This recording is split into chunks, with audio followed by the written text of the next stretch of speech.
We'll go ahead and start right at 9 o'clock. Everybody was here a little early. I was the last one in. So thanks everyone. And we've got quite a packed agenda. So hopefully work through that pretty quickly here. It's 9 o'clock on the 21st of June, first day of summer.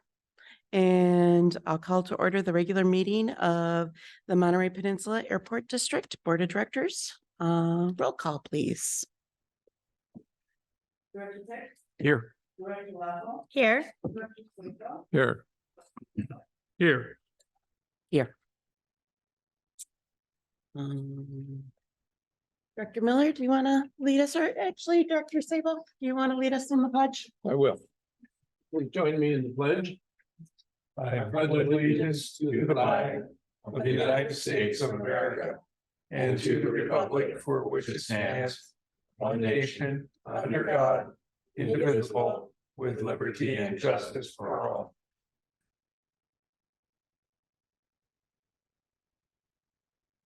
Communications or announcements? I have one. Director Sable? Yeah, after 16 or 17 years, I've lost track. I have submitted my resignation to the chair and to district council regarding my departure from my district, and so I will no longer live in the district, and which obliges me to resign from the board. And it's my hope, after these many years, that the board appoints somebody who represents the constituents in the district 2, with the same intent that I have to represent them fairly and give them a voice in the deliberations of this board of directors. And that's my fervent hope that the appointment gives that due consideration. Thank you. Thank you, Director. We received your notice after the agenda had been published, and we are meeting tomorrow. So we plan to recognize your many years of service at that point, and want to thank you for that. And Thank you. we appreciate all you have done for your district and the community for that many years. So thank you. And if I may, on behalf of the board, I see. you know how much you miss your airplane. The board would like you to have an airplane. Room. We spared no expense. Yeah, Well, only the best. At least thank you to my fellow board members and the district council. Hey, we flew it back from Denver for you. Yeah, the seating is wonderful. Thankfully, it came in under the 15,000 limit that the Yeah. executive director had approved. So Storage should be pretty easy on that one anyway. So we wish you the very best Thank you. and your family as well. Any other announcements? One very quick one, just so the board is aware, we've reached an agreement with Pebble Beach Community Services District regarding their use of our command vehicle. They'll be using it at various events in their district as needed and as prescribed. They'll actually be using it during the Women's US Open next week or week after, I believe. In return for that use, they are investing nearly $100,000, assuming that their board approves it, in upgrades to the equipment that are on board the vehicle. So it's a good deal for both of us. It's a use for a piece of equipment that rarely gets used. And it's a good partnership between Pebble Beach Community Services District and the Airport District. So just so you're aware, you may see that on their agenda regarding the upgrade of the equipment in the vehicle. great. Very good. Thanks. I do have an announcement too. Sure. Director I have Miller? a question on that. Oh, a question first and then. Go ahead. Um, Go ahead. Well, I think it's wonderful. Did you say it was the services district or Yes. it's a public? What It do they is. call that? Community Pebble service? Beach Community Services District. Okay, so that's a government entity out Yes. there. I was concerned that we're getting use out of that Winnebago is a good idea, but I wasn't concerned if it was the Pebble Beach company, whether the FAA would allow us to hand this over to a non-governmental agency. Yeah, and now this is another special district. Yeah. So we're clear to be able to do this partnership. The vehicle will still live on the airport. It's just a use agreement so that they'll be able to use it for their various events. Good. Thank you, Madam Chair. And Director Miller. Tomorrow evening at 5:30, we have a mixer with the Salinas Valley Chamber of Commerce and the rodeo. Maybe you can talk a little bit about that. We've done this ever since I've been here. It's always a fun event.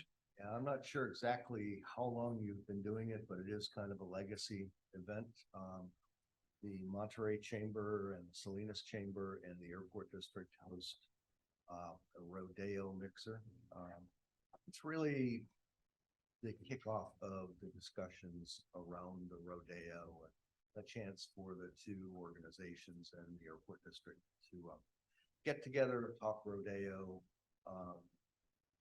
and get everyone primed and ready for what is a great event. So we're happy to host that. That'll be tomorrow evening on the observation deck. I think we noticed all of the board members previously about that. And the public is invited, but there is a fee to enter, right? Is this an invitation only event or is it public as well? My understanding is that it's for chamber members and non-chamber members, so anyone can attend it. There is a fee to the chambers that you're going to, so Right. that's how it's. Again, it's a chamber hosted event. We provide the location, and they take care of those details of getting the attendees here. Always a fun event. Thank staff for coordinating that, and we look forward to it tomorrow. Great. Anything else? All right, we'll go ahead and move on to the consent agenda items. We've got, oh, I'm sorry. Thank you for catching that. Public comment on non-agenda items. I don't see any public comment. Give it another second. All right, now we'll go ahead and move on. Thank you for that catch. To the consent agenda, 4 items. I'll move approval. Second. I have one change to the May 17th meeting agenda. And I had emailed Monday about this. It is page 2 of the notes. Mhm. Much later, it's the 3rd paragraph. The board discussed a pending consideration to revive the board governance manual, and it was much later that the district council addressed this. It was later in that meeting, so I would recommend that that paragraph is stricken or clarified for the record to reflect what was discussed. You're not questioning what's on there. You're questioning the placement of it in the minutes? Yes, that the conversation was, well, and I do question whether that is exactly what District Council Huber stated.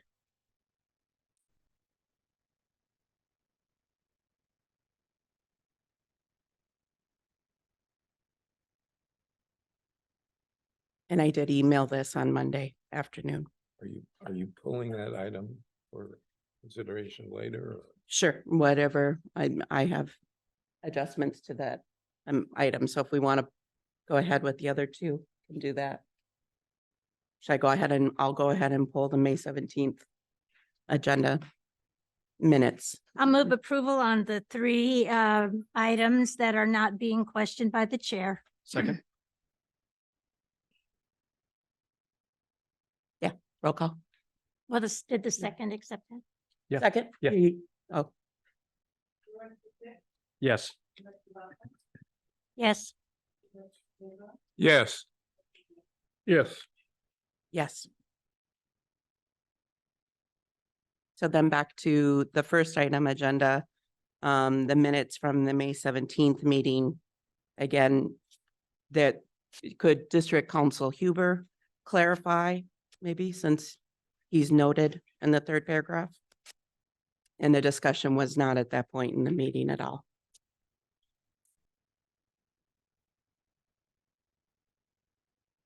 As Attorney Huber said nothing. Yes, page 2, the third paragraph.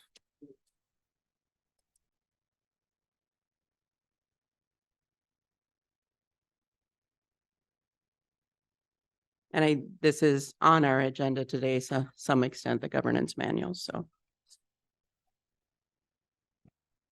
Chair, if I understand you correctly, you're saying that the second sentence in that paragraph that begins District Council Huber clarified Mhm. happened later in the meeting? He clarified later in the meeting, but I don't think, yes. And it happened later in the meeting. I would agree with that. I think the statement is correct. Can we simply add later to between Huber and clarified? District Council Huber later clarified that nothing. Does the rest of the sentence read correctly to you, It does to me. Chair? That's my recollection. Yeah, I think he did clarify later in the meeting, but Okay. not at that point, Okay. so. I'll move adoption of the minutes with the amendment of adding later between Huber and clarified. Seconded. All in favor or roll call? Yes. Under protest, yes. Yes. Yes. Yes. All right, to the regular agenda. Well, welcome or introduce the new Delray Oaks Police Chief.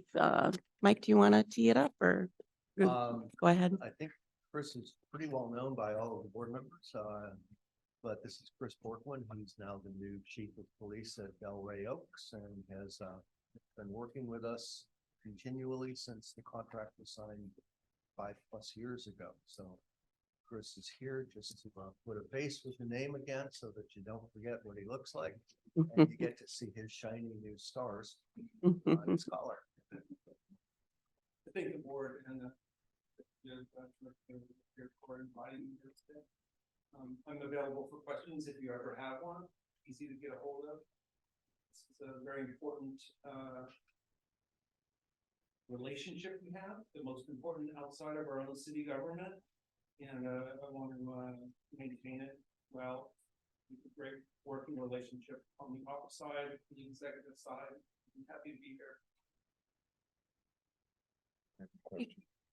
Go ahead, Director Sabo. Welcome. And I have not had the pleasure of meeting you, and I really don't know too much about you. Could you elaborate a little bit on your background prior to becoming the Delray Oaks chief and our chief? Absolutely. So my family moved here in '72 to the Peninsula, and soon after out to Carmel Valley, where I was raised. I was hired by Delray Oaks in 1995. I held positions of officer of course, FTO, and sergeant, and eventually commander when our former city manager, picked us with us. I've been with Delray Oaks 28 years. The only department I've ever worked for, the only department I ever will work for. Okay. And you took this job here as chief of the airport as well as chief of the of Delray Oaks. When did you become the airport chief? So the airport police department and the Delray Oaks police department merged back in 2018. So, Correct. there's only one chief of the Delray Oaks police department. Our department is your department as well. So I was hired as chief of Delray Oaks in April. April of this year? Yeah, April of this year. Okay, that answers my Yeah, when Chief Boyne left for the sheriff's department. Okay, thank you very much and welcome. Thank you. Chair, may I make Yes. a comment? I just want to say congratulations to you, Chief. That feels good to say. Looks great on your collar, and the city and the airport are both fortunate to have you. Thank you, sir. I would echo the great working relationship that we have with Chief Porquin and his entire staff. They are extremely good to work with. They are a member of our team. Seamlessly, we work together and we enjoy the relationship, get very, very good service from the chief and his team. Appreciate them being part of our daily efforts at the airport. Yeah, and I'd like to acknowledge also the great job you're doing. What really is telling is we just don't have a lot of issues come up, you know, and there's usually with police departments, there's always issues, but we're fortunate to have you, and we appreciate Delray Oaks making a seamless transition from our own police department to a contract. But you've also hired a number of people that work here, so are they still with you, or? Yes, Officer Dowson is the only full-time officer that came from the airport. He is still with us, but we do have some officers, Gary Anderson, Ken Bow, that are with us as well. They integrated well. They're respected members of our department, especially Gary and Ken. They have a lot of experience. They brought a lot with them. So we have a few, not a lot. Law enforcement right now is hard to hire. Everybody's down officers. But we're maintaining. We have we're a good fit for the right type of officer. So a guy that maybe would want to work in LAPD would not fit in well in Delray Oaks, because the district is about service. We're about service. That's what comes first with us. Well, thank you.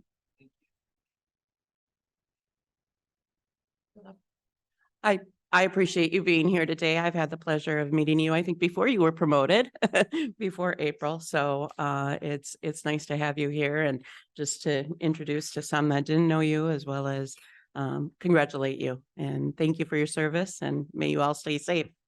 Thank you very much. Mhm. Take care.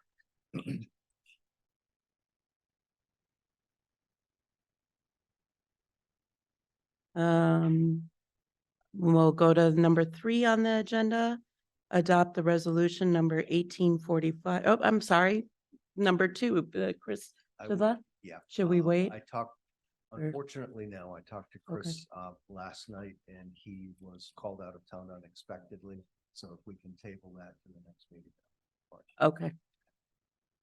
So we'll go ahead and table the second item, the presentation, public relations and advertising consultant quarterly report by Mr. Chidlaw.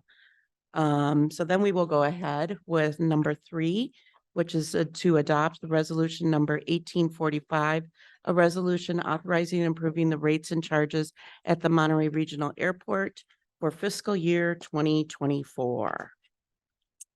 And This resolution would adopt the rates and charges as we discussed during the budget workshop about a couple of weeks ago.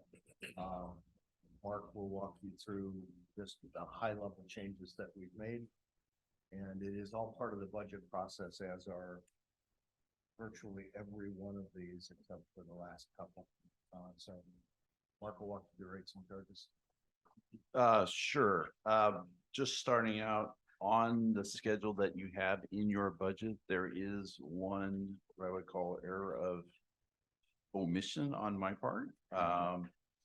It was relative to the electricity relative that is either included or excluded in the new hangars that we're going to build, the new box hangars.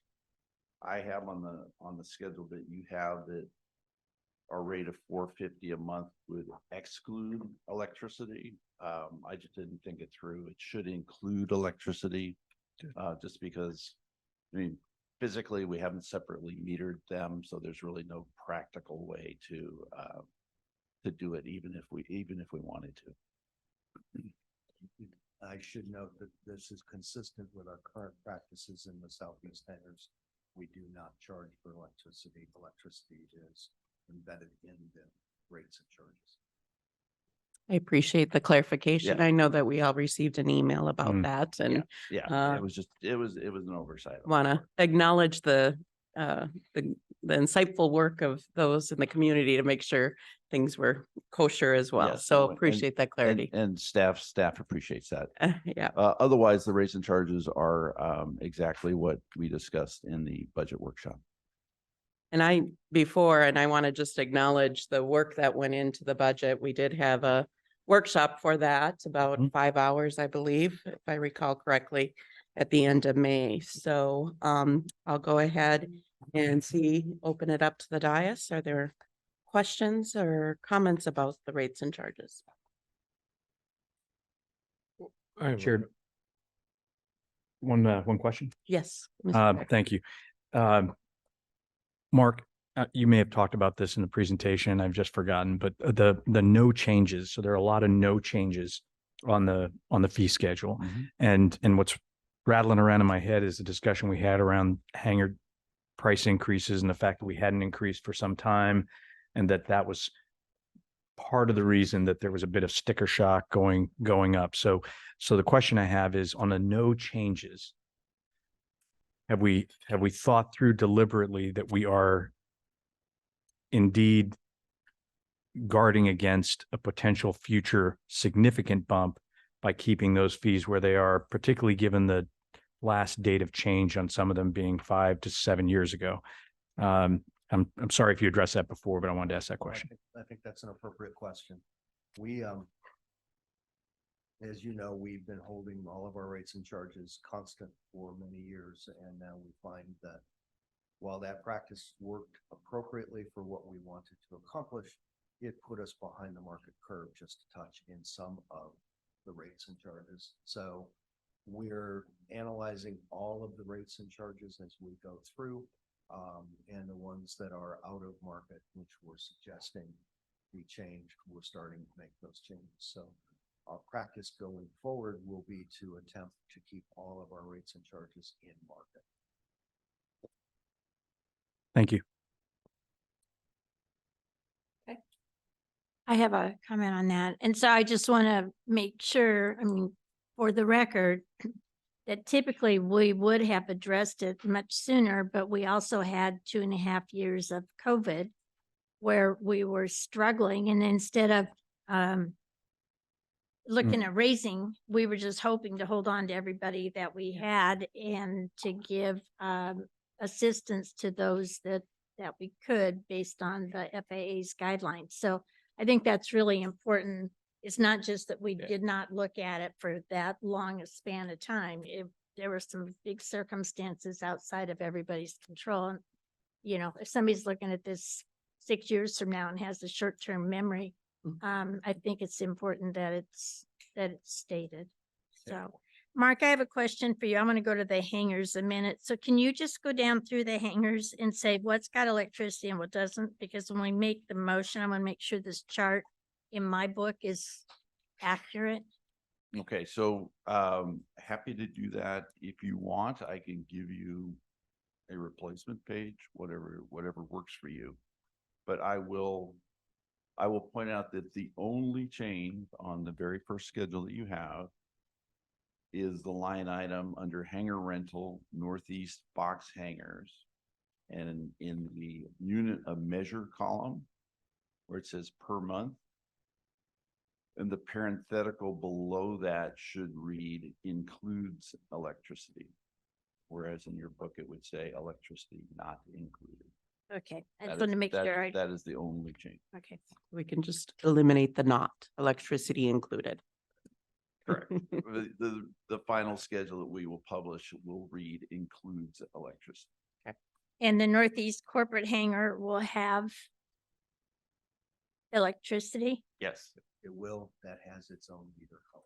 Okay, so it does, but the 24 smaller ones do not. Correct. Okay. Okay, then I'll make a motion to approve the rates and charges as presented with the correction. Second, Well, wait a minute. I have questions. You can ask him under discussion. Well, are we discussion or are we debating now the motion? What's going on? Chair, Wait. Chair, what have you We ended didn't- discussion, our questions on the rates and I'll ask charges? Director Leffel to wait. Yep. For our motion. My motion will just sit there and wait. Okay. It'll be a long day. We're on the discussion. Okay, and Mike, you made a comment about the rates and charges and how in the past we have not increased our rates and charges every year. And you said going forward, we will now keep your guidance will be to keep it in market.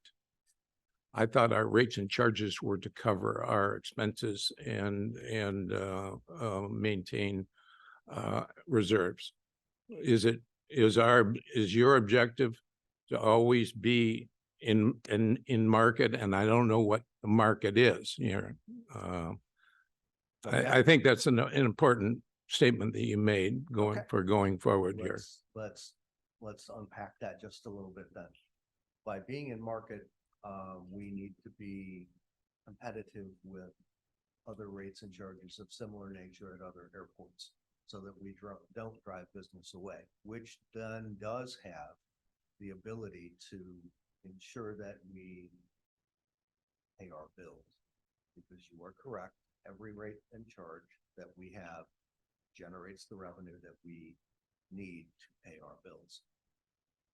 Previously, we were not using that as a measure against, because our rates and charges were sufficient to meet our needs. But by doing so, the rates and charges fell below market. So we want to make sure that we stay in market. We're not too low and certainly not too high. That's part of the equation that will be factored in.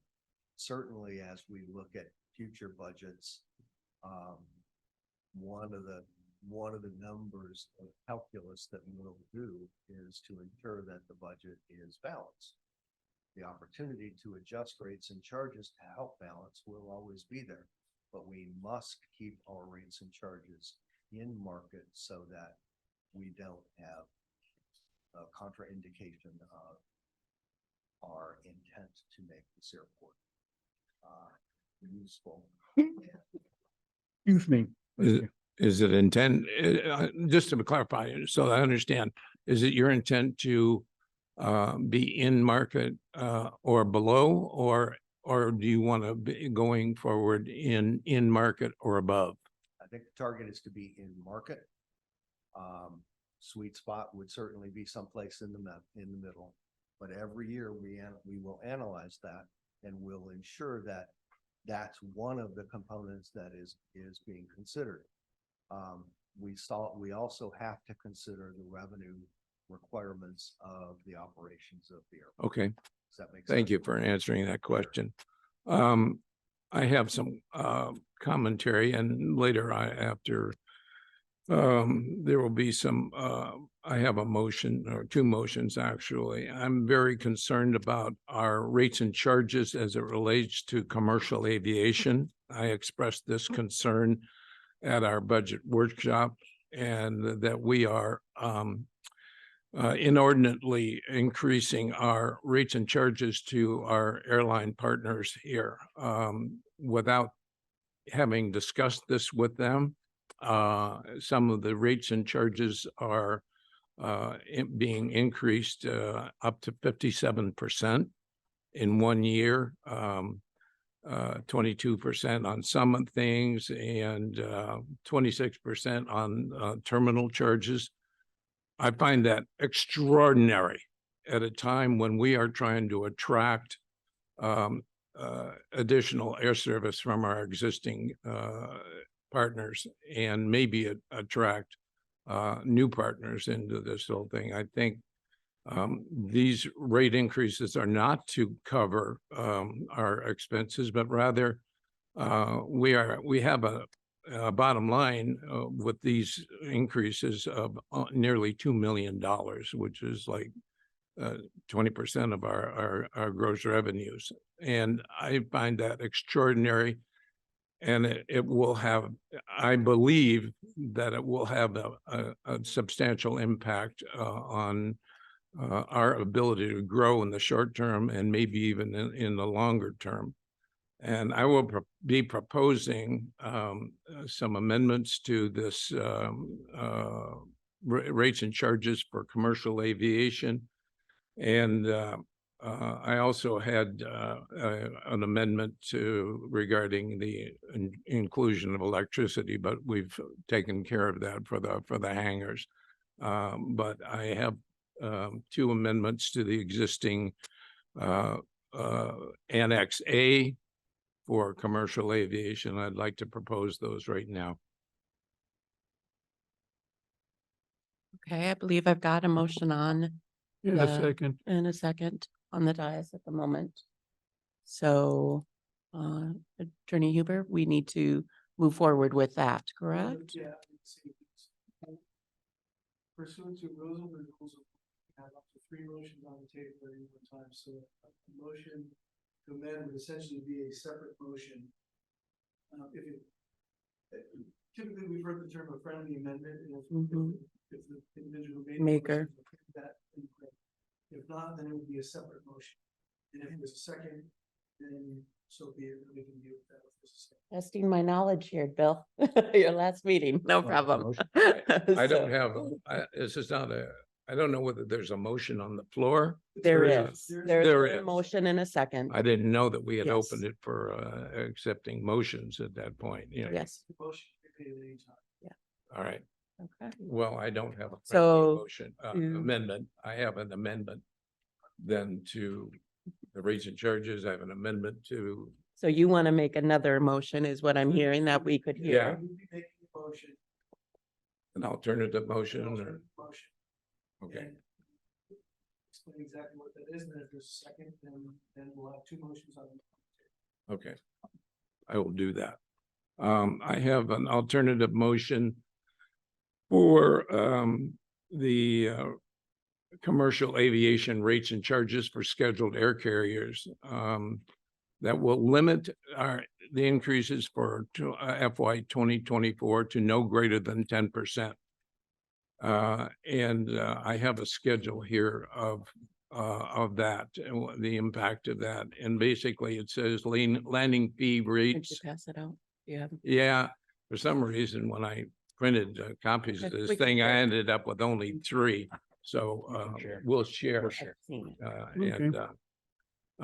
Anyhow, the FY 24 landing fee rate schedule for scheduled air carriers will be $2.59 versus $2.65. That's a Okay. 10% my amendment is a 10% increase versus a 30% increase that was proposed by staff. Which amounts to the staff's increase was 13%. The apron fees and apron free rates for the scheduled air carriers shall be 44 cents per 1,000 pounds of max gross landing weight versus 63 cents, which is the staff proposal. This is a 10% increase versus the staff's increase of 57%.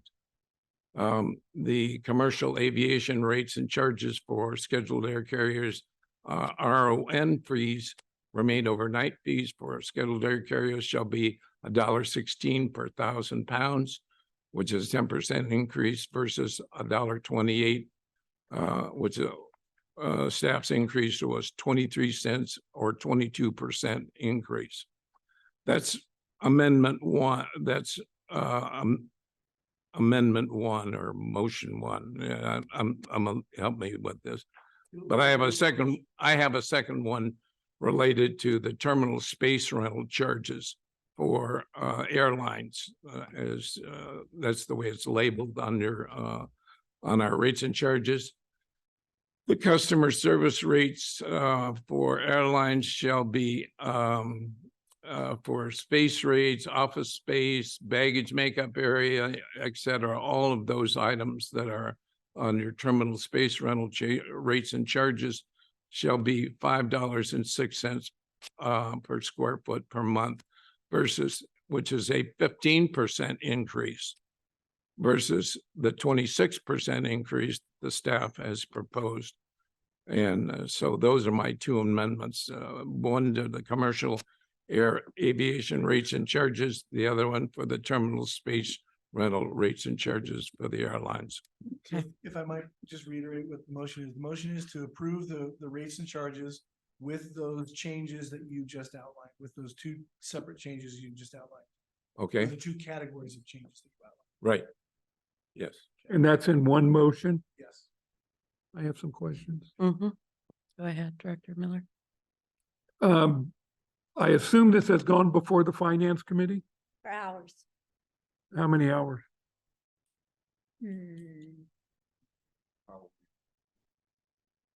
That's only one meeting. I'd say more like 6, 7 For this matter? Yeah. rates and charges. Did we have do we have a recommendation from finance committee? It did go before the finance committee, of which I am a member, and at the time I expressed my concern. I didn't have the specific numbers for rates up 10% and 15%. I generated those after the finance committee, but we in the finance committee discussed my substantial concerns for raising the rates without discussions and agreement with the airlines. All at one time, when we didn't have a need to balance our financial statements. So I expressed my concern at that time, but I didn't have the numbers at that time. I would like to ask, Mr. Lapierre, if you could speak to, and I'm considering that we've had COVID and we really didn't look at our rates and charges for about 3 years. What is staff perspective on the adjustment or the changes Chair, if I may, ultimately? Point of order. Mhm. Go ahead. Point of order. So there is a motion and a second on the floor. There has been a second motion moved, but not No seconded. second. And Before we have- alternate motion.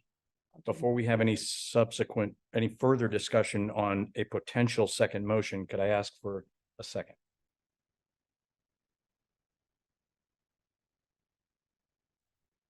Hearing none, I believe the motion dies. So we're back to discussion on the first motion. Over to you. So I still have the same question. This went before finance. Was there a recommendation? Finance committee was split. We, one member felt comfortable with the rates and charges as proposed in the budget. Another member felt uncomfortable, and I think determined which was. And could staff just speak to, I know there was conversation even in the budget meeting of these changes overall, and that I reflected on those conversations. Could you speak to that just a Sure tad can. more? Yeah. These changes are in keeping with the plan of finance for the safety enhancement program, particularly related to the new terminal building. It has always been our goal to step these changes in rather than do a lump sum change. Last year, we elected not to, we recommended and the board adopted not to change our rates and charges last year. In keeping with what both you, Chair, and Director Level indicated, we were just coming out of COVID and not sure where the industry was going to be. So now that we know that the industry is recovered and are struggling with just the pilot shortage, but financially all of the carriers are doing well. We think that it's appropriate for us to begin to target that financial plan more closely. That financial plan will take the airport into the capital program that we've talked about for years and prepare us for going to market for whatever issuance of debt would need to be done, whether that's through TIFIA through private placement, through a public offering. But for us to get to that point, we need to get in sync with the plan of finance that was prepared and reviewed and adopted by the board. So that's the intent behind the rates and charges. Rather than a 3-step process, this is a 2-step process. We'll be back again next year with rates and charges increases where they are needed to get us more in line with the plan of finance. We're almost there. We've got another step, but need to understand that we will, as we start design and we get better handle on costs, that plan of finance will change. We just hired PFM to help us do that as we go through this process. So it's going to be iterative. We don't know what the rates and charges that we'll have next year will look like. So our target right now is what was established by PFM's efforts a couple of years ago. Chair. That makes sense. And I know, Mary Director Ann Lovell, first. No. did you have?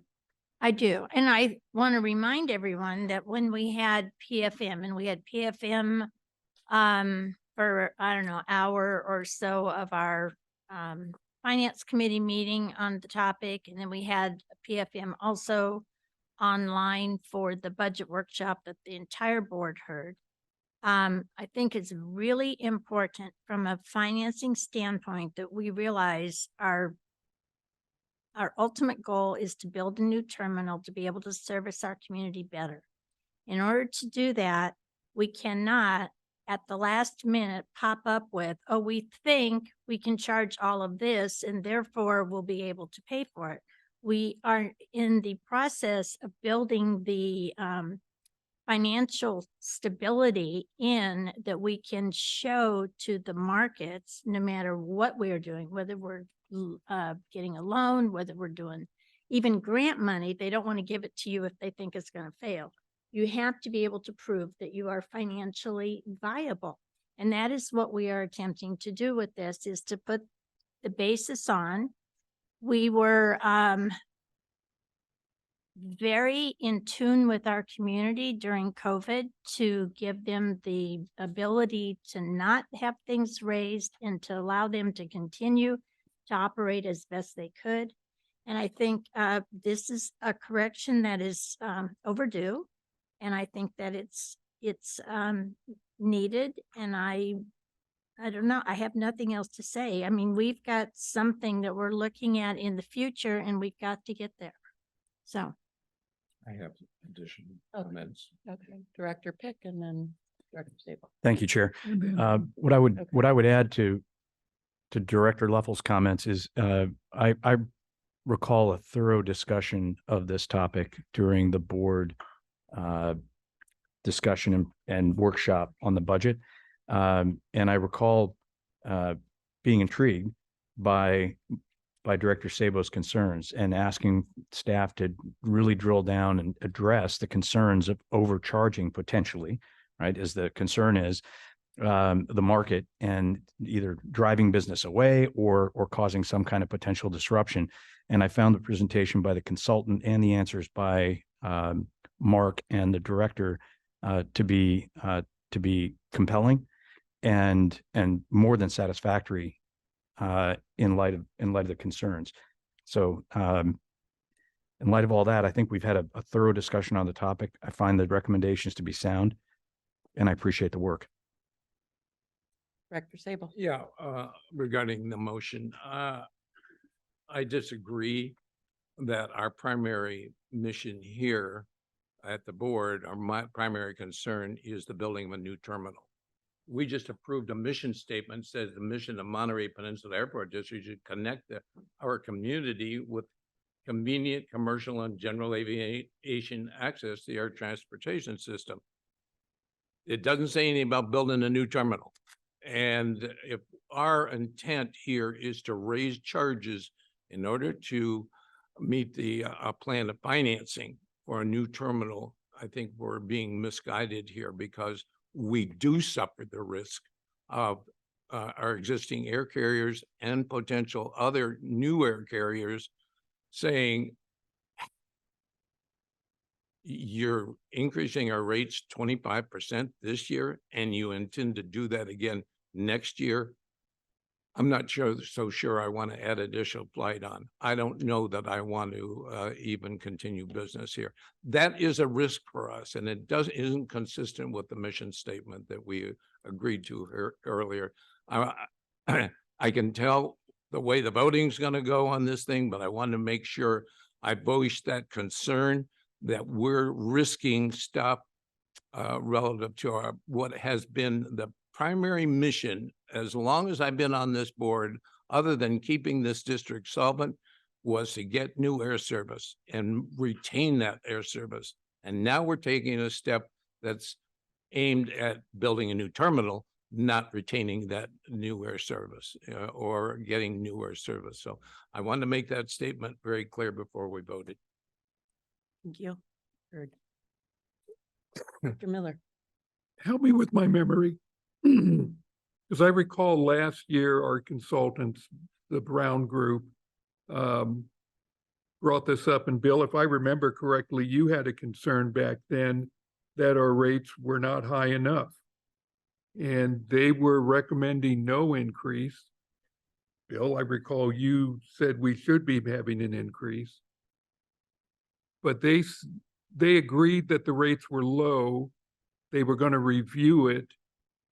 I guess my question is this a product of their review and what the market can tolerate? I do share Director Sable's concern. I remember hearing when San Jose built their terminal, their cost per employments really skyrocketed, and that was hurting some of their service.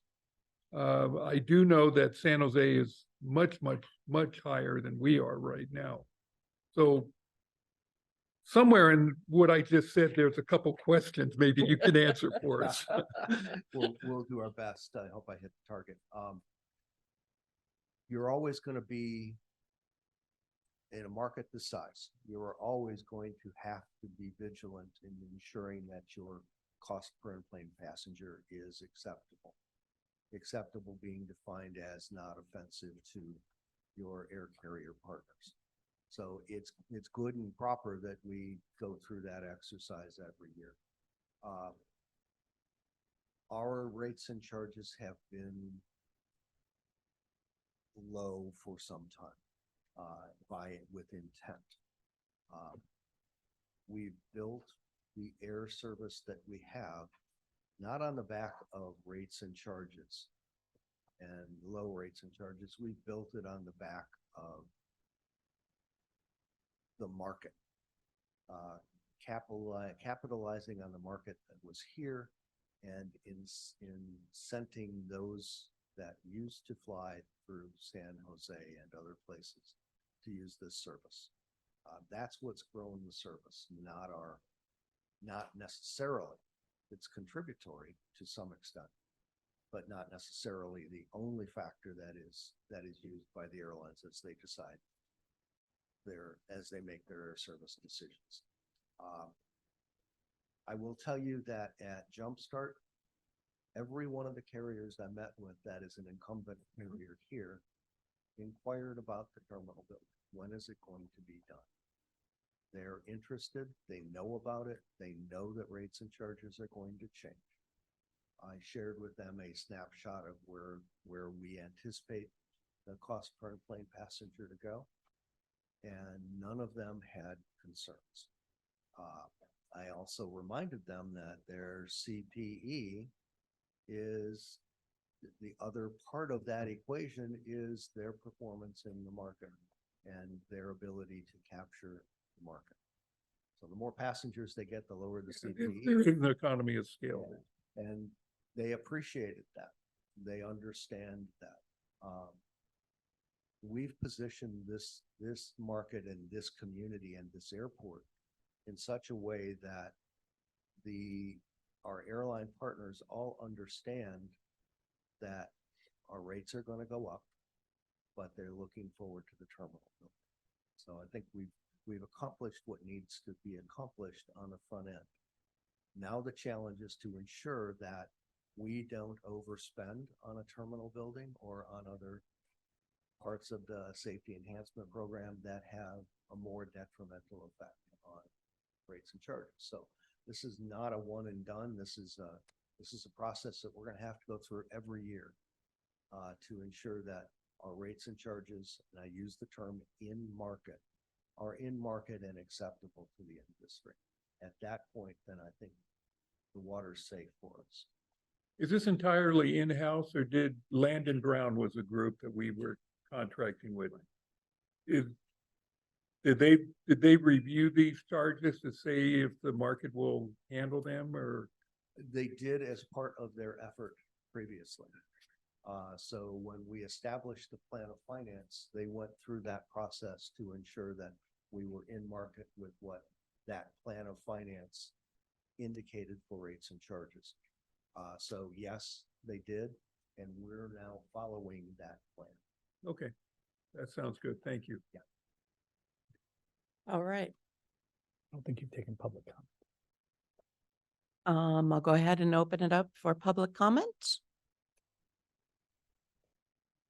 Looks like we've got somebody.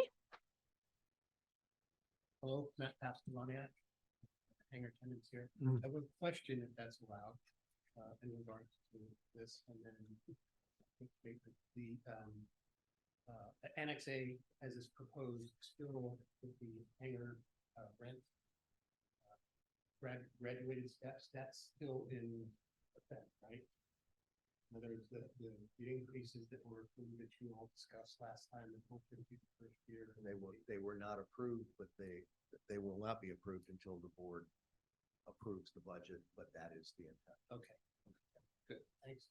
And then secondly, on behalf of our group, I would just like to thank the board, Mike, staff, everybody for being willing to listen to us, work with us to try and ease this transition and to go forward. I think we have gotten mutually to a good place where it's probably the best. We never always wanted it a little cheaper if we could, but I think going forward, this is probably the best outcome we could have. And I appreciate everybody's efforts on behalf of the board. Thank you. Thank you. And any other public comment? Seeing none, I'll go ahead and close public comment. And we'll go back to the motion on the, in front of the board, the dais at this point. So I've got a first and a second. I'll go ahead and ask for roll call. Yes. Yes, No. Yes. Yes. Yes. Passes 4-1. All right, the next resolution, it's item number 4. Adopt resolution number 1846, approving the fiscal year 2024 salary schedule, listing the salary ranges for Monterey Peninsula Airport District. It is in our budget packet under tab 2. This was covered extensively with the board during the workshop as well. We are asking for the creation of new positions relative to a new deputy executive director position. We shared with you the org chart that we would use, 2 new maintenance positions, and a planning program project manager. I'm sorry, I'll get it right eventually. Project manager for planning and development, and then a financial analyst for finance. So we would also be eliminating 2 positions. One is the public relations position, and the other would be the maintenance manager's position. So other than that, these are the changes that we discussed at the workshop. Thank you. I'll go ahead and open it up to the dais. Chair, I'd like to make a motion. Okay. That we approve resolution 1846, a resolution authorizing and approving the fiscal year 2024 salary schedule, listing salary ranges from the Monterey Peninsula Airport District. Second. I have a first and a second from Director Pick and Director Leffel. And any discussion? Yes. Go ahead, Director Sable. This is directed at our district council. When we vote on this matter of salary schedule, are we also voting on, or are we approving the item in here called job description? Or is this just provided, is this just provided as courtesy information, or are we also voting on this? And my concern here is, I don't have a problem with the adding the second executive director position. What we have here in the job description is a rather elaborate discussion of social, of marketing and public relations. But in the experience requirements, there is no mention of having any prior experience with public relations or marketing, and so I'm having a little struggle with how we're going to have a position that's responsible for marketing and public relations with a person that would be hired without any prior experience in public relations or marketing. And that's, I don't know where we are on job descriptions. Is this So too for- tough a question? Yeah, so if I'm reading this correctly, the resolution itself is required to pass the salary schedule. So you can take this matter as a whole, where you would approve the salaries, the resolution, which includes the salary schedule and the job description along with it, or you could pull them apart and separate them and pass the resolution without the job description, and then pass a job description or modify the job description as the board sees fit. But as I understand it, the item itself, as it is presented, includes both the resolution, which authorizes the salary schedule, and the job description. So as it's presented by staff, both of them are together. If you want to separate them, if the board wants to talk about them independently, you're free to do that, but staff considered them together. Okay. Well, I'd like to propose an alternate amendment or an You want a amendment to the friendly amendment? motion. Yeah, well, so the maker was Mr. Pick. I've had it.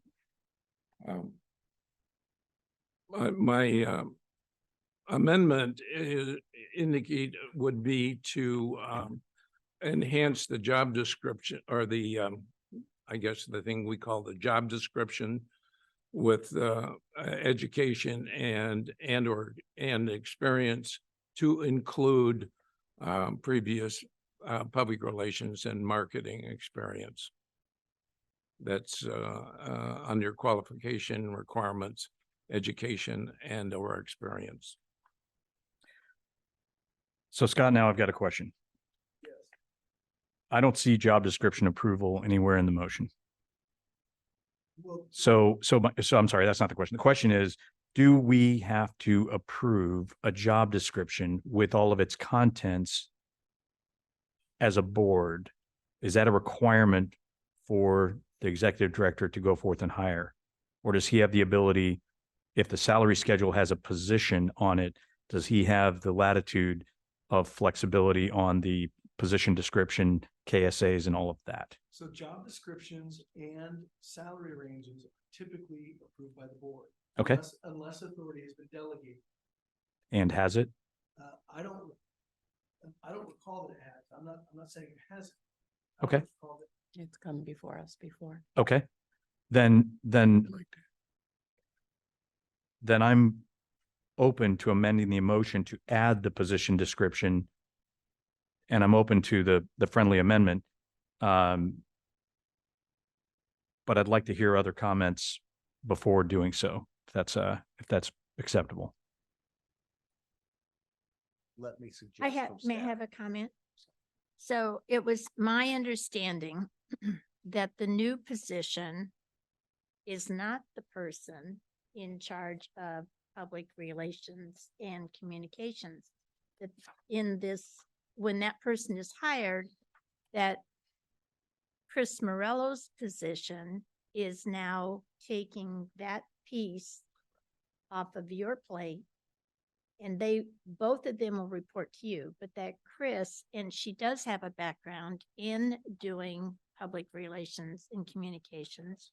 So therefore, but it's in that position, not in the new position. And the new position is not responsible for the public relations or communications. Did I get that wrong? No, you are spot on correct. The new position will be the day-to-day operations of the airport. So maintenance, operations, police, fire will all flow up through the new position. Position that Chris would assume would be planning, development, construction, public relations. And the idea behind that was simply most of the public relations that we will be doing in the next 2 years to be related to the public. So it makes logical sense to use Chris's talents, and you are correct. She has previous experience with public relations. And who better to talk about the projects and the current status of those projects than the person that is responsible for shepherding this. So that was the intent behind what we're doing. Director Lafayette was. Yeah, okay. Okay, thanks for that. Yeah, sorry, I was. And Director Miller had a comment. Well, questions and then a statement. I assume this has gone before our human resource consultant, Yes, and they have no problem with this? no, they do not. You know, my past experience, I mean, we had a requirement of a high school diploma to become a police officer or a GED. The reality was the people we were hiring were coming in with minimum of an AA degree. Many had bachelor's degrees. Some had advanced postgraduate degrees. And if you become too restrictive on who can apply, you could limit the amount of people. And I think we want to keep this in the hands of the professionals. Yeah. And trust that we will hire the best person for the job that will meet all those requirements. That would be my concern with trying to micromanage this. Trust our consultants and just move forward.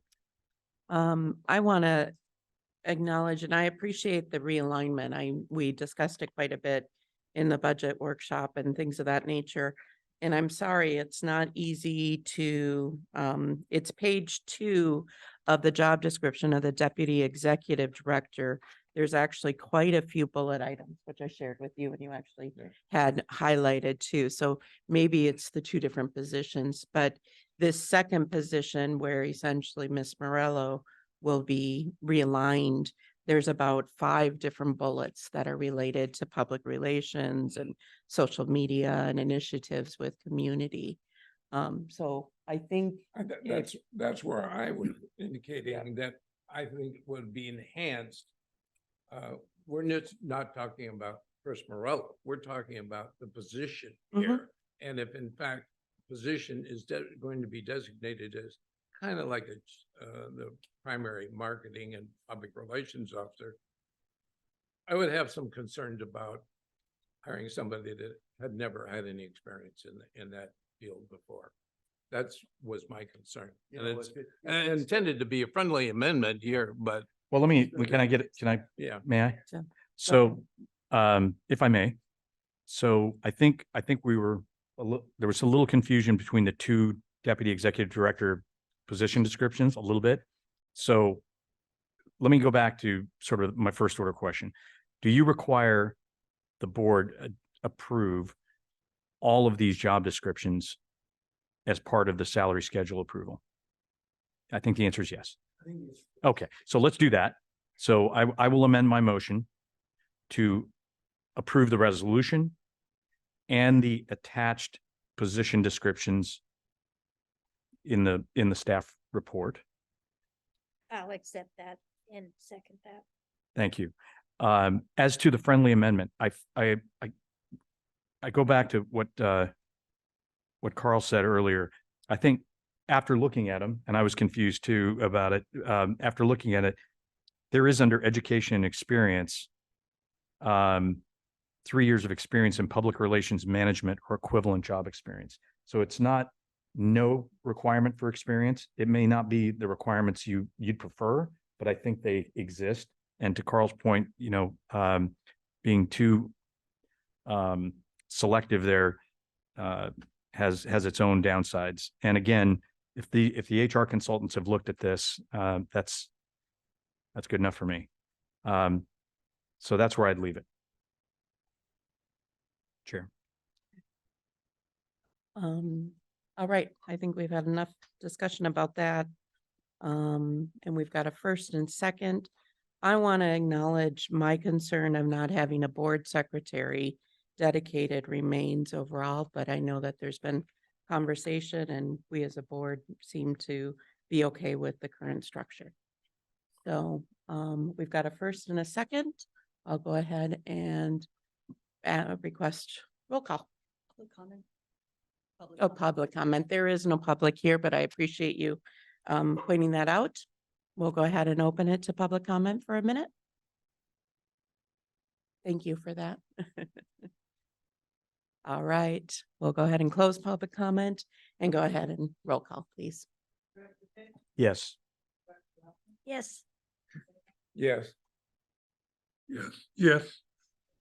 Yes. Lost my voice today. Yes, yes, passed unanimously. Resolution number 1846. On to 1847. Item number 5 of our budget, and we're at 10 o'clock, 10:07. Resolution authorizing and improving the operating budget of the Monterey Peninsula Airport District for fiscal year 2024. This is the resolution that will approve the overall budget for operations of the airport for the next fiscal year. Mark covered this extensively with you during the budget workshop. Mark, is there anything that you want to add or highlight? Yes, so there were 4 very small items that we looked at from the time of the budget workshop to the final budget. And I'll just take you through those just so you know what they are. The dollar amounts are very small, but just wanted to take you through that. And part of it is we listened to comments and from the board. We did increase the social media budget by $6,000 because we want to subscribe to some social listening software, which will make us more aware of public comments in the various social media outlets. So we made that increase. Staff has also, over an extended period of time, wanted to explore our need and the ability to get cyber insurance. And I was able to get a very favorable quote to cover cyber liability insurance. And so that's about a $15,000 increase in the insurance expense. And that's something that we believe the airport would benefit from, and also provides an element of insurance that we currently do not have. And then there was a small increase to our estimate of where we're going to be with the final DRO police contract. And again, we're still waiting for final numbers on that, and then we have to engage with them in terms of, you know, where we end up. So, but we just wanted to up our estimate with that. But other than that, there's no other changes from what we discussed at the workshop. All right, I'll go ahead and let me open it up to public comment, since we'll do that first, get that out. Perfect. And then I'm seeing no one in the audience here. I'll just give it another minute or another few seconds. Just don't want to forget it. They could run in any minute. All right, I'll go ahead and close public comment. and Now I'll open it to the dais. I have a question. Go ahead, Mr. Sable. Mark, So could you elaborate on that cyber insurance a little bit more? And in other my words, question. what are we getting? What's it gonna do for us, for $15,000? Okay, so right now, our primary kind of point of defense is that we have engaged an outside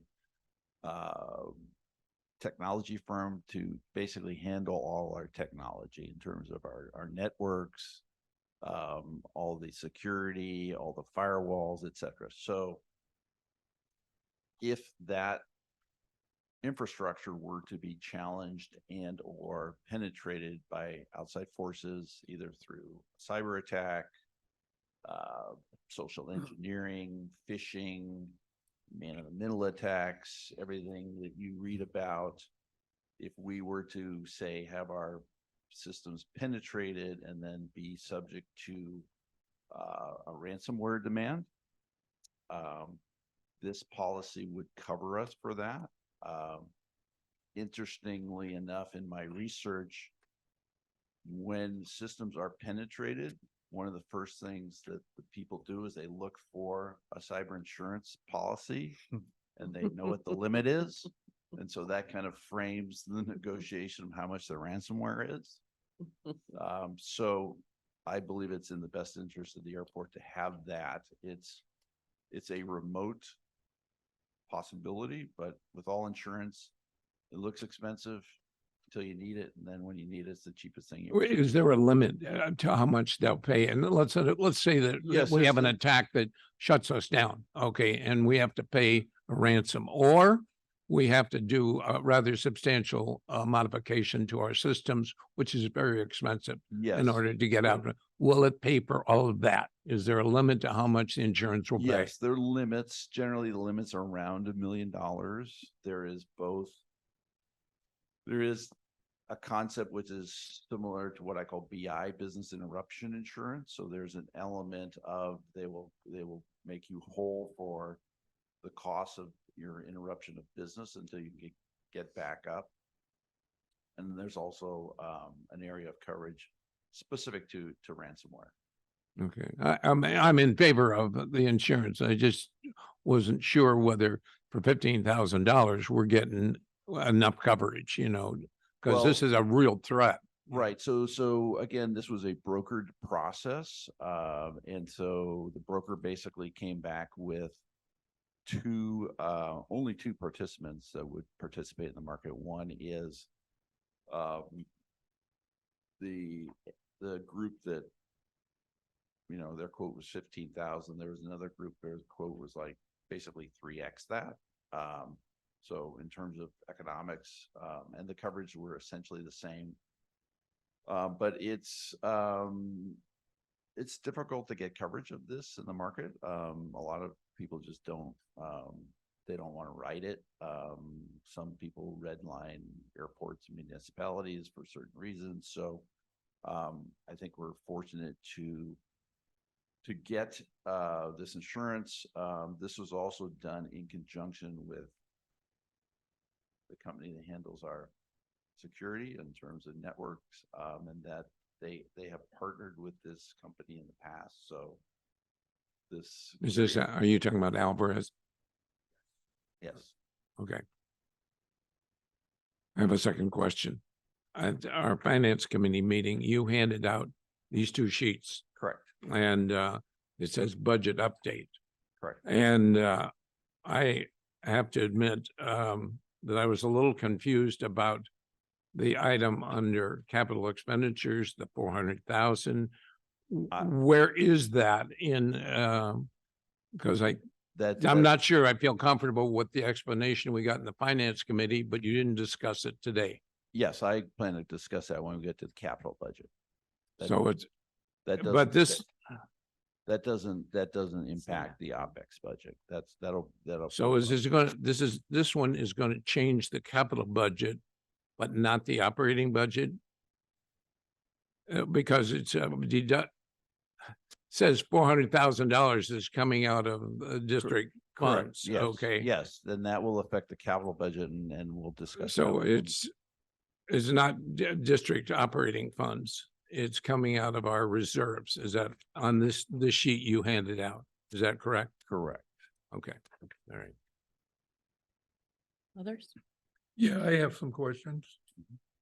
Mark, thank you for bringing this to us because I do agree with you. I think we have some exposure there. We are a infrastructure concern here and that has been a target. I sit on other boards and we have some exposure and having this insurance, but it also covers financial information that we may hold. Do we receive credit card payments for stuff? And do we keep that information? And if that information was accessed and what's the word I'm groping for here? If there was a breach in our security, there's some requirements we have, like to provide for a period of time, some credit reporting, insurance or oversight. Will this policy cover that? Well, two comments. Yes, it will. But as a matter of course, we do not maintain credit card information. So we don't keep bank account information or credit card information. That's probably good. And the other reason why I support this, I assume there is some review of our IT security when they issue this. And Yes, yes, just make sure that we're doing everything we possibly could do. And they would review that annually. correct. That was part of the underwriting was the evaluation of the network and security environment that has been created for That's us done by by our primary service provider. and then an outside third party would make that evaluation, not our own security people. So in other words, it's cheap Insurance. Audit. audit of what we're doing. So yeah, I support it even more.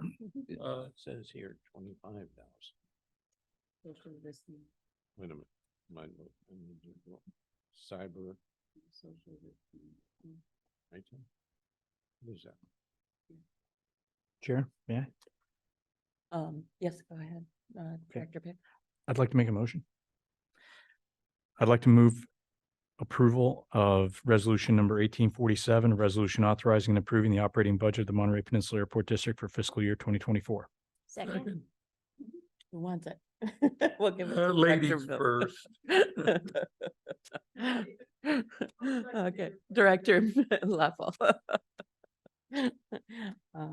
I have a question or comment on it. 25% of the budget includes the two contracts we have outstanding, and we went with assumptions about that with our numbers, and right now neither one is finalized at this Yeah, point. A little bit more than assumptions. We went on the proposal that you received from the city of Monterey for fire services, so we used that number. And for city of Delray Oaks, we've used the number that they've provided us. We're still fine tuning that and hoping to understand that a little better, but we view that what they've given us, it's the worst case scenario. So we built that into the budget. So and there may be an adjustment at some point, Yeah. depending on where that comes from. Hopeful that it adjusts downward, but better understanding what they're saying to us now. Okay, thank you. And Bill had a question, question. Mark, I On think. what you passed out to us at the finance committee, the cyber insurance was 25.6. So what you're asking us to improve right now is a budget at 15,000, right? No, let me Oh, wait a clarify minute. Did what I I- get confused again? no, it's just a point of clarification. The increase of all insurance was 26,000.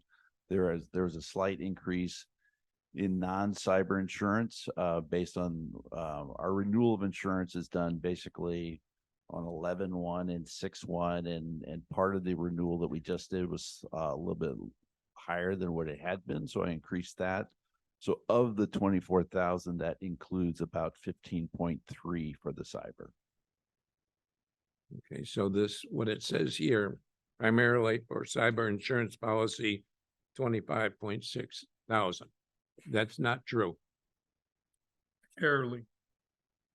Well, I would say that maybe the grammatical construction, the statement as the words as stated are true. The increase is 26,000, and it is primarily because 15 is more than half of So the 26,000. insurance costs went up 25.6 thousand, part of that being the cyber insurance. Is that Correct. what you're saying? 15,000 Okay. of which See, we're is fiber. voting on something here that we don't have hard numbers in front of us, okay? And they were recent modifications, so we're doing all this verbally. No, I I understand. just think it's important for us to understand verbally what we're voting on. Okay. All right, first and second, I'll go ahead and ask for roll call. Yes. Yes. Yes. Yes. Yes. That passes unanimously. I want to, Thank you for bringing that in front of us. That was Yeah. good. Great work. all right, to the capital budget, which is item number 6, resolution number 1848, a resolution authorizing and approving the capital budget of Monterey Peninsula Airport District for the fiscal year 2024. The And- second component of the budget in total. This is what we intend to build or accomplish in terms of capital investment on the airport for the next year. Chris Morello will walk you through that as she did. Well, she didn't at the workshop, but Chris can walk you through since she's the resident expert here, and Mark and I did our very best to fill her shoes during her absence. Thank you. So I believe you had an extensive discussion on this as well at your workshop. But to recap a little bit, co-funded FAA projects. Each year, we build our budget based on our ASIP, on what we have had discussions with FAA, on engineers' estimates when we don't actually have construction and bid documents in hand, as well as the safety enhancement program components. Filling in the blanks to there would be other projects that, again, are in the ASIP but aren't part of the safety enhancement program. So for example, in this budget, we have runway improvements as a possible project under FAA through AIP funding. Then we move into co-funded projects, which some are carryover, some are new. This year, neither are new. They're both carryovers from last year. So we have the water distribution system as we're moving that one forward, and Southeast Hangar relocation purchase. And then what typically are new for us will be the district funded only capital improvement projects. This year we are moving a few forward. The Fred Kane, the pavement improvements, which are Fred Kane Drive to Sky Park, as well as 2801 Monterey Salinas Highway, the Fenton and Keller properties. When we purchased that a few years ago, we're now starting to look at the maintenance components of it and what we need to do. So those are 2 carryover projects. With new projects being vehicle replacement, airfield and property maintenance, which has a few components to it, which are the evaluation of our EMAS beds. Those are 10 years old, and it is recommended that we evaluate them to make sure that they stay in good condition and not into needing to be completely replaced. Perimeter fence, which is part of our wildlife hazard management program. So doing a subterranean skirt along our fence to help alleviate the coyote that are digging underneath the fence, which then bring on other critters that they're chasing after.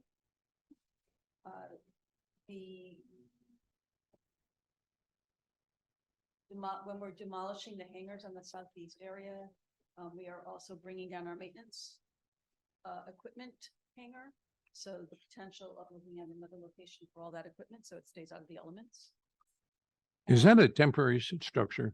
for $50,000? Is that just a temporary thing or is that permanent? It would be it would be, at that price point, it would be something that could be permanent as a garage. You know, so it's really looking at a facility to enclose, especially our airfield sweeper, our paint equipment that we use for the airfield painting, and our mower and lawn equipment that we have. So all of those, it's not good to keep them out, especially in the salt air that we have around here. So making sure they're covered when they're not in use. Maybe we ought to get that company that provides that to build our hangars for us.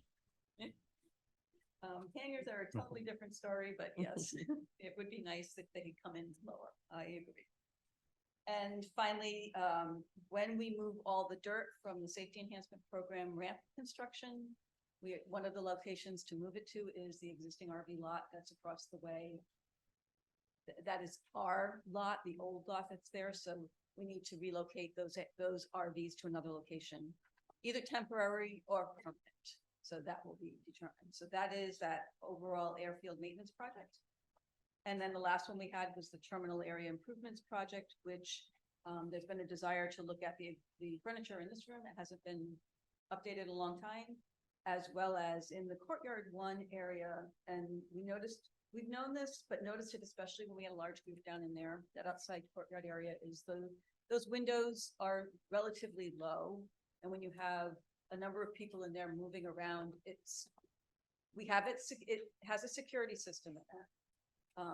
But there are false positives on the security system because of the height of those windows. So we'd like to increase that to remove that potential of having an alert that could possibly get ignored when it was a real issue. So by increasing the height, that just makes that area much more user-friendly, usable, and secure in general. So that is that last project. Again, as we prepare, so once we get into and add these pieces together, we go back and make sure we marry back to the projects, especially under the AIP, that might have been estimates based on the engineers to what we see when we have bids in hand. So those numbers each year get updated according to the actuals when we do get bids in hand. So there are some tweaks to the numbers. One is under the safety enhancement program, the ARF design construction. Last year, it was based on an estimate. We got through all of our negotiations with FAA, and about 4% of the building was deemed not eligible for AIP funding because it exceeded the square footage components. Minor amounts. You know, one is like you could have 200 square feet for a file room, meeting room. Ours was 201 square feet, so that 1 square foot is not eligible, and it's all a matter of squaring things off. So making sure the building was accurately squared off, but little numbers like that. So there were about 4.5% of the building that was deemed ineligible because it exceeded those arbitrary numbers that FAA has put in. There are some things that we anticipate could not be eligible, like gym equipment. We have not gotten through the contract negotiations yet. We don't have a contract for fire, so we've added some additional dollars in there that might need to be spent, but we're not sure that it did. Last year, we had it in at $500,000. This year, we've lowered it to $4. LEED certification, for the actual certification of a building into LEED, that is absolutely not eligible under AIP dollars. So if we want to have that plaque on the door for LEED certification, that would have to come out of district dollars. So some things like that, we don't know, we don't have a definitive, but we have put in an estimate of $400,000 in case there are some pieces of the building that finally, once we get through, so this is a different building method, it's a design build with a guaranteed maximum price. We're getting there, we're pretty close. Almost everything has been procured, so we really are feeling comfortable with that GMP. But at the same time, it's a different building process. So we wanted to, and we had this in last year, we wanted a buffer in there in case there are costs under this building method that were not anticipated. So that is estimated at $400,000. Again, we don't anticipate spending much of that, if any. Possibly the lead certification, which is about maybe up to $15,000 to have the lead certification plaque on a building that size. But at the moment, again, we'd ask that it just stay there as to be transparent and to have most flexibility in the projects that we do. And then finally, the other one that was updated slightly is the safety enhancement. Actually, two of them, the ramp construction, now it's based on bids. So last year we had an estimate of about 42,000, and now it's based on the actual construction cost, along with all of our engineering and our soft costs of our administration. So that's been updated to 44,707. And then terminal design, we had last year approximately 3.75 million is what we anticipate the design.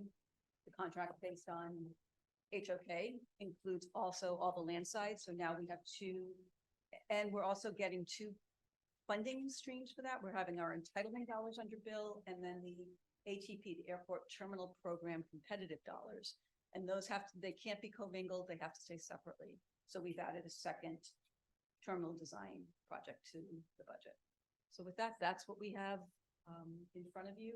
I think you got a very detailed discussion on it at the last meeting, but I wanted to make sure everything was clarified. Thank you. Thank you. I want to acknowledge just the diligence with our financials and keeping the grant money really separated, even, the COVID dollars that we had come in and ensuring we got all that. We were all in Denver. We heard how important that was to get that through. So just want to acknowledge the work and the effort and the communication and the clear documentation for everything. I'll go ahead and open it up. Well, let me do public comment first.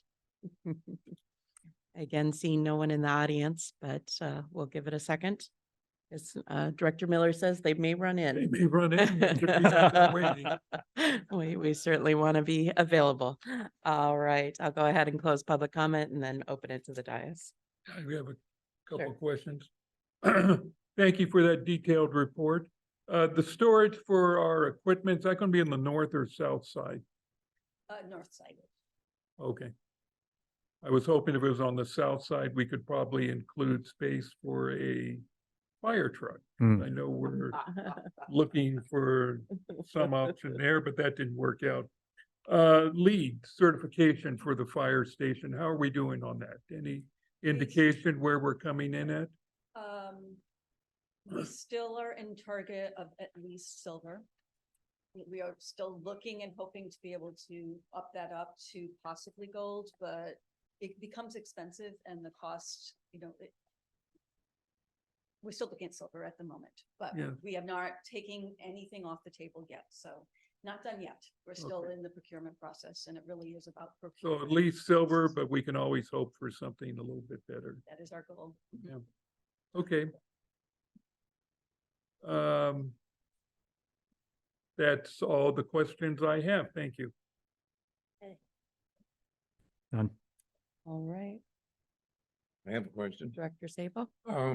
Was this $400,000 for the maybe items in the firehouse in the budget was submitted before? Mhm. I looked in there and I couldn't find it. It was in Okay. there. It was in last year's as well.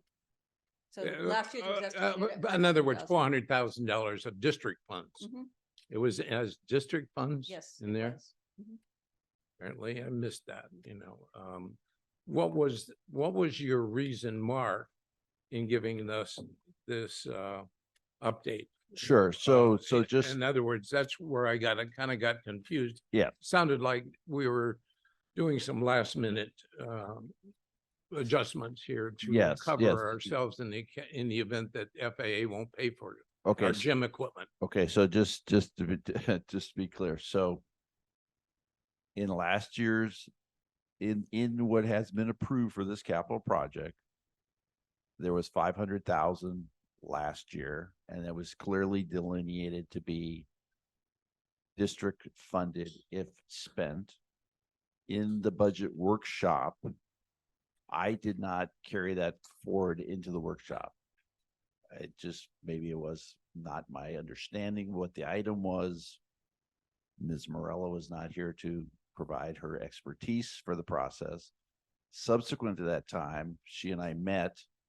We discussed this item because just kind of came up in my due diligence of checking all the numbers, and we had the discussion. And our collective judgment was that we should carry it forward. And it's really only a change from the budget workshop to today.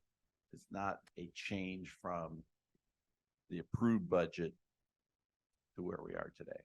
Okay, well, I guess my concern here is that even though I missed it apparently the first time around about the $400,000 out of district funds.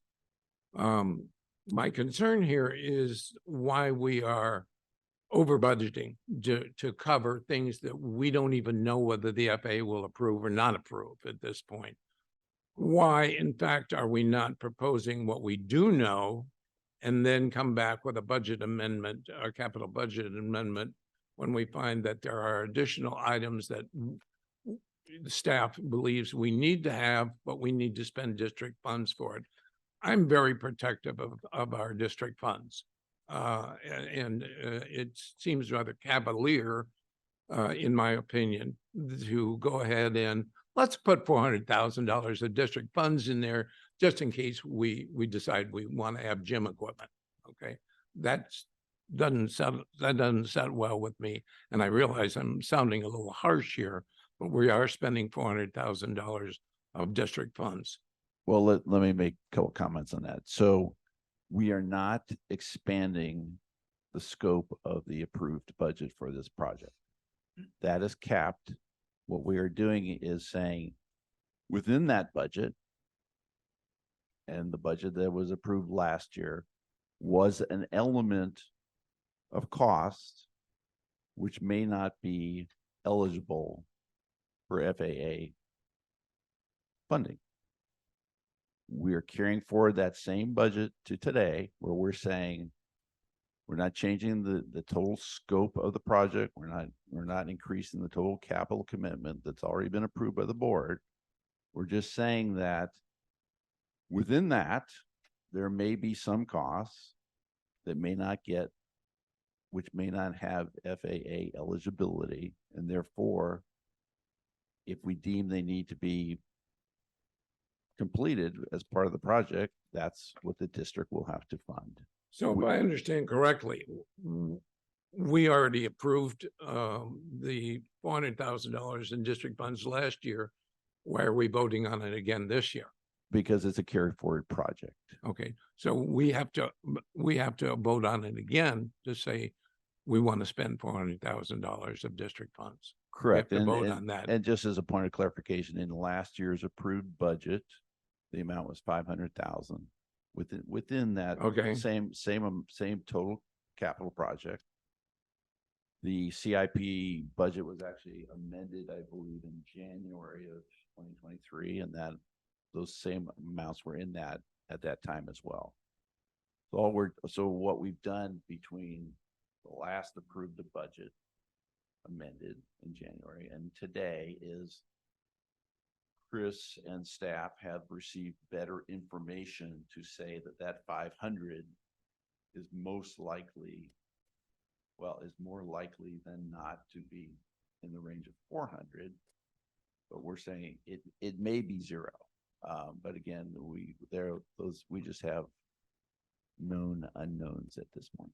Okay, well, it's my fault for not noticing this item last year when we approved the CIP budget. It's unusual for an AIP project to have district funds added to it, and apparently that's what I missed. But I think it's bad budgeting to say, if we'd like to have this, let's take $400,000 of our district funds and throw it at it, or an undefined items that the FAA won't pay for. If the FAA won't pay for it, why are we paying for it? That's the question I have about the firehouse. So I will pose this capital budget for that reason. The rest of it's fine. Chair, Yes. I'd like to make a motion. Sure. Nick? I'd like to move that we adopt resolution number 1848, a resolution authorizing and approving the capital budget of the Monterey Peninsula Airport District for fiscal year 2024. Second. Oh, you did it to me again. Go ahead. It's like Jeopardy. I get the button. I had put my stuff away to make the motion. Yeah, I was gonna. All right, we'll give that one to Director Miller, I guess. At least we've got some concurrence and go ahead and do roll call. Good. Yes. Yes. No, Yes. Yes. All right, 10:40. I want to acknowledge we've gotten through the budget items in front of us. I suggest we take a, we'll need 10 minutes probably. I do 5, but it'll be 10. Yeah, So we'll be perfect. back at 10:50. All right, it is 10:50 in the morning and we're returning to the regular meeting of the Monterey Peninsula Airport District for June 21st. It is 10:50 and we are on to item number 7. We've completed all the budget items. So number 7 of our regular agenda is adopting, or the suggestion is to adopt resolution number 1849. A resolution approving the bid for the commercial apron construction and authorizing execution of a contract with Granite Rock Vanguard JV. I will say that at the first airport that I worked at, the first time I talked to the media, they were just in general conversation, and I was quoted as saying, "I like to move dirt." As part of what I like to do is build things. We're going to move a whole bunch of dirt if you approve this. Chris will walk you through. This is the commercial ramp area for the new terminal building. And she'll give you all the details. This is when it starts to get fun, when you start to see the building and its support facilities become reality. So this is a big day when you approve this contract. We're still awaiting grant from FAA. We anticipate that will be in July. We thought we would be on a June schedule, but I think the sum that they're talking to us about is significant enough that they needed to wait until July. So Chris will walk you through. I think we've covered this at Finance Committee in some detail. But off you go. Thank you. So yes, exciting that we are at this phase, and we've been doing the planning towards it with the hangar relocation, the ARF relocation. So those are enabling projects that get us to start this next phase of the project. And yeah, we've turned the camera off. It's having an issue. So we just tell them they can hear us. But we just decided it's because it's hiccuping. We're going to just shut it off and let the public know that Thank it's off you at for the moment. Okay. We had it looked at this morning, had a part replaced, but it's still, something's still not up. There's something still up with it. So sorry about that. So last year in April of 2021, the board approved a contract with CNS Engineers to design this project. So that's a grant that we received that in 2021. And we've been working on the design of that project in communication with FAA. They've been reviewing the documents as we've gone along. And they gave us the approval to go out to bid in February of this year with those documents for the construction of this project.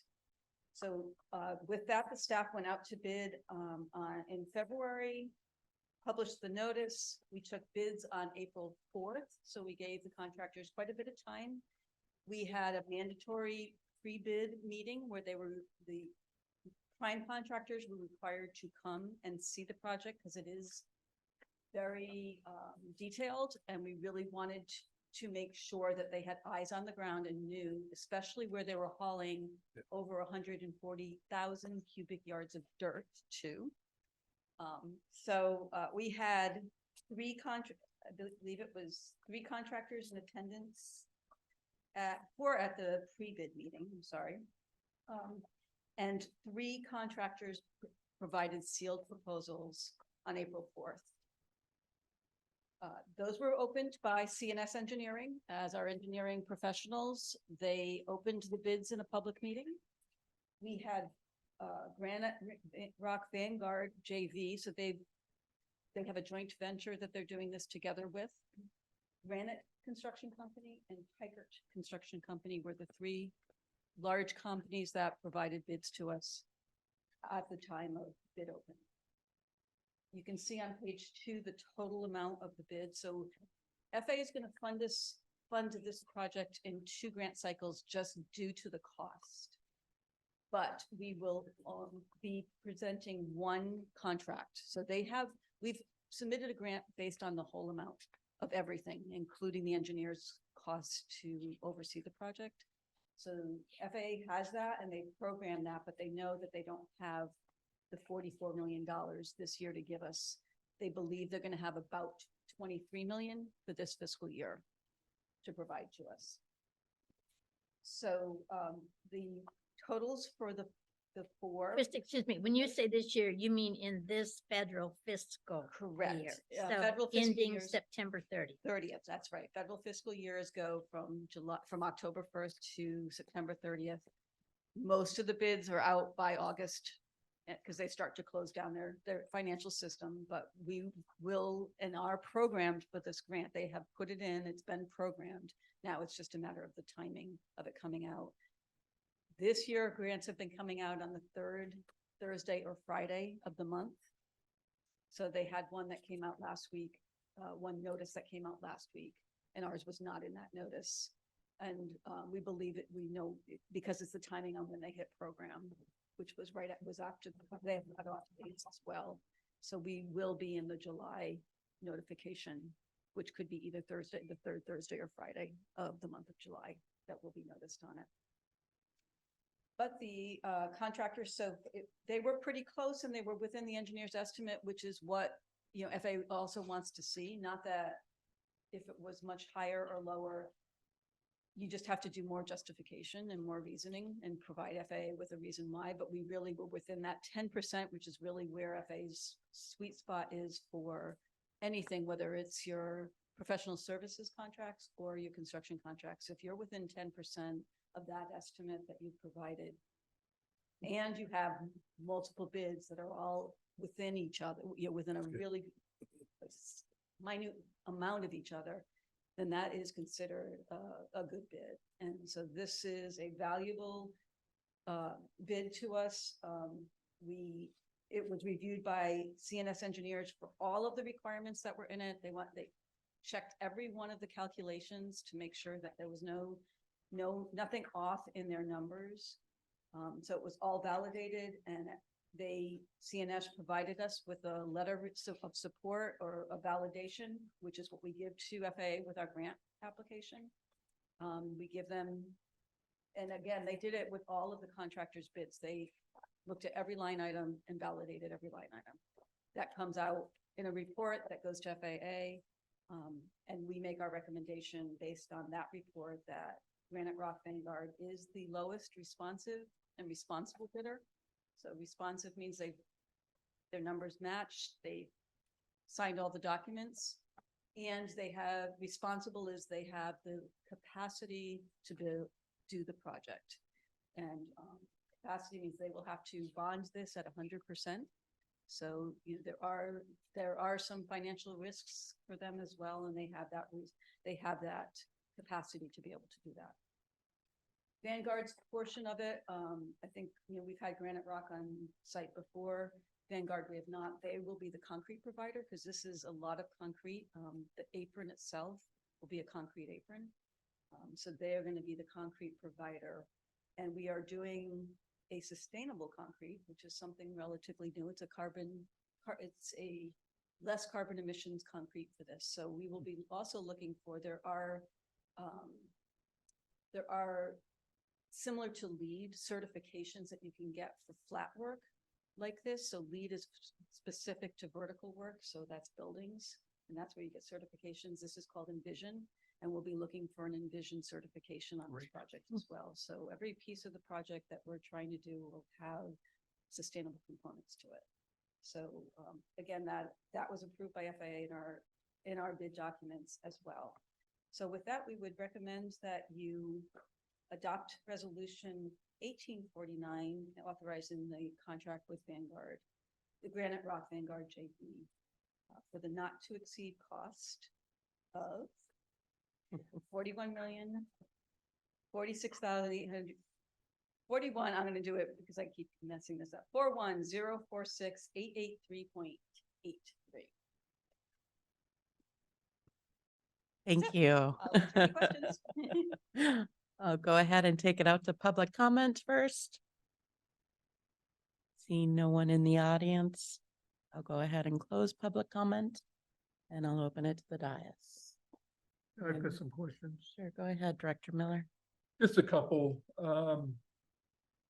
Who did the printing on the bid? Just curious. It was done by hand. Someone at Granite Rock or Vanguard. Yeah, well, they did a great job. It was very legible. I'm impressed by the quality of their work. I think it's an engineer. My husband has the same type of really legible Printing, yeah, Yeah. well, it's, he should be proud. So on page 22, item number 41, removal of 3 trees. Curiously, it was $1,000 a tree, which is the same thing that Monterey wants to charge us per tree. So is this to remove the trees or to pay Monterey a fine of $1,000? I'm being facetious, but I get the real question is, we don't require any permitting from Monterey to remove these particular trees, do we? Depends on where they are, if they're within, so remembering that this project does have a small footprint within the city of Monterey's limits. So it just depends on where those trees would be. And we don't know where they are. I did not look at that. I didn't anticipate that question, so I'd have to go back and look at the actual bid But we documents and need see. to alert them on this We've possibility. already had conversations with the city of Monterey on this project. In writing. Okay, very good. For the, we are We had it before. throwing out the possibility of future expansions to the terminal.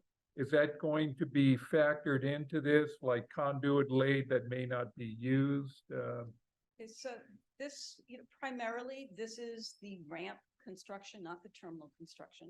Right. But we are doing utility corridors in it with that anticipation. So we are anticipating and putting in conduit and some of the components that will eventually support the A terminal. future use. expansion, should that ever happen? Well, the terminal in general, just in general, because again, this is the ramp. Most of the electrical and components on this are for the ramp lighting, for all of the components that go along with just the movement area for aircraft. And then the follow-on will be your discussion tomorrow with HOK of what do we want to see in the terminal building. So there's more to come as far as utilities in the next phase, but we are putting in utility corridors that will support the future.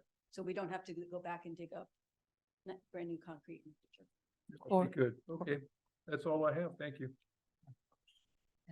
Corridors, you mean like conduit or, I mean, it will actually Yeah, and it will all allow. be in one area. So, we've consolidated it all to one section of the ramp so that you don't then have electrical here, in one, 100 feet away from a water line or another line. So everything will be in a utility corridor. Makes it much easier for, in the future, when you start to have to do any construction improvements, you know exactly where your components are. Yes. Appreciate that foresight. Yes, Director Sable. On the, this project, I didn't look at all the details of the contract. But are we going to, is the work that they're going to be performing, providing for ground power, underground ground power that can be connected to an aircraft and underground air conditioning for each aircraft at 4 or 5 positions that we're going to have? That kind of service comes from the terminal building and it is generated through the jet bridges. So the power units and the air conditioning will be attached to the jet bridges. So the power consumption to handle those will be a part of the terminal. Okay, how about the air conditioning? Same thing, same thing. The air conditioning. So all unit- this is going down the jet bridges? Yeah, they're all, the units themselves are hanging from the bottom of the jet bridge. And Wasn't my experience, you know, and it was installed in on the ramp, you know, where you could hook it up, you know, Yeah. so this the air conditioning and power for the aircraft is something yet to on the come with the terminal. that'll be part of the design. And if we of don't build the terminal. terminal, then we just have airplanes parked out there You got a with great ground ramp. power units, right? Yeah, you got a great ramp. Yeah. Yeah, you'll have a great ramp for future use if you don't build the terminal. All right, and as I listened as hard as I could, but my head exploded about halfway through your explanation of what the FAA was doing with this thing. Now, as the FAA, I understand that the final grant award from the FAA for this project is yet to come, you know, but they have blessed these numbers as we have gone along. And there are no additional items that we are going to add on here where we're going to use district funds to polish something up and put a plaque in the, you know, anything else other than what the AIP PFC money is willing to fund You here. mean we should take out the bust of Bill Saber? That's right. budget? Yeah, the memorial, yeah. No, No, but yes, FAA do you understand my question about the FAA? They've blessed They- these numbers, yeah. They gave us authorization first to go out to bid. So they blessed, you know, it started with the plans and specs. They provided us that written authorization, which is what we always have to do to go out to bid. It means that they've looked at the plans and specs and they agree with what the project footprint is. So that was the first step. And then the second step is they have physically programmed our grant, which our grant was based on this bid, as well as all the architectural and engineering support and administration support that we need to provide for the construction company, to manage the contract construction. That was all included in the grant. They have programmed that grant, which means they blessed it. So that is as far as we've gotten so far. We're just now waiting for Okay, actual grant. you answered the agreement. question. Let me go back for just a second here about the electrical power as a is there a reason why we didn't include electrical power coming out of the underground available to the aircraft at each one of the slots here, as opposed to having it out of the jetway or whatever we're calling that? Why did we choose to do it this way rather than out of the jetway? Because this is where the industry is today. The idea of having power underground and plugging in is not something that is done any longer in the industry. It's better that it comes off of the jet bridge. And what that does for you is the jet bridge is mobile. So it gives you the flexibility when you're parking aircraft or when you're developing a parking plan for an aircraft ramp. It gives you that flexibility so that the power goes with the jet bridge. So if you have to park 10 feet further to the right for whatever reason, that jet bridge travels over to you, it brings the power to you rather than having to string, not to be facetious, but rather than stringing an extension cord across the ramp and plugging it in, it just comes right with you. Yeah. Well, it kind of ties you to having jet bridges. If you don't want to have jet bridges, you're back to power carts on the ramp. Is that kind of what I get? Yeah, I cannot argue against that statement, but it's always been in the discussions with this board and with previous boards that the building would have jet bridges. Yeah, it wasn't my idea. That was Okay. Mary Ann's idea, but. You know, Well, and the topography speaks to it too. The what? The topography of where the building is gonna go speaks to needing jet bridges. So that's just the way the proper, or the grading will be out there. Okay, thank you. Thanks, Chair. Just a couple of comments. First of all, it's delightful to hear about the potential for an environmental rating on concrete. That's a huge environmental issue, and I wasn't aware that there's a process for that, and I'm glad we're pursuing it. Only one other airport is one airport has gotten this certification, and that's Indianapolis for their runway. So Fantastic. Fantastic. Second thing is, I appreciate the detailed presentation and rundown, and I'm very, very pleased about the differential between your engineer's estimate and your bids. That's encouraging. So great to lock this bid down while we can. So, I'm sure I'd like to make a motion. I would move that we adopt resolution 1849, a resolution approving the bid for the commercial apron construction and authorizing execution of a contract with Granite Rock Vanguard JV. Do we hear a second? Second. Don't all jump at once. After you. No, it's just after you. Now they were both quiet.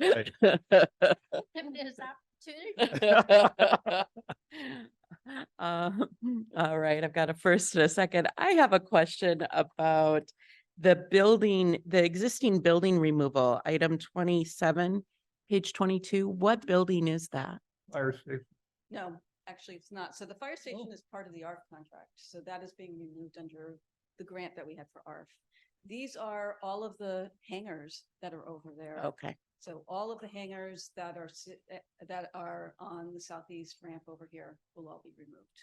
okay. As part I of know this we've got contract. removals. All of our $385 a month hangers. As well as the large corporate one that's over there, as well as we talked about, the maintenance hangar. So there's a number of removals of Okay, hangars. over That there. includes Demani hang removal. of That is Demani. correct. That's all everything. right. And I wanted to acknowledge that there is a timeline essentially and desire to ensure we fit that too. There's not that we want to look at penalties, but I was grateful to see that that was built into the contract too, so that there's time of the essence for the contract overall. Anyone else? We'll go ahead and do roll call. Yes. Yes. Yes, Yes. Yes. All right. All right. Exciting, and thanks to staff for putting that all together and all the effort that's already gone into the bids and all the work there. All right, so we're on to number 8, agenda item G8, which is the amendment to the professional service agreement with CNS Engineers, Inc. to provide design support services for the Safety Enhancement Program Taxiway A relocation, Phase B, Commercial Airport Apron Construction Observations. I have a problem with that apron word, I guess. Sorry. CNS is the company that designed the ramp.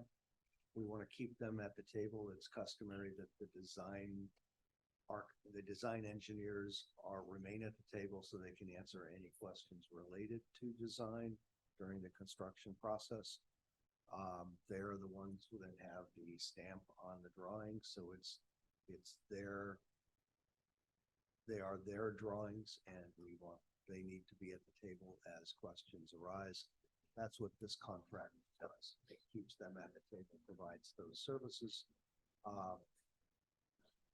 And it is customary that particularly in projects of this size, but in virtually every project, you have this kind of a relationship ongoing with your design.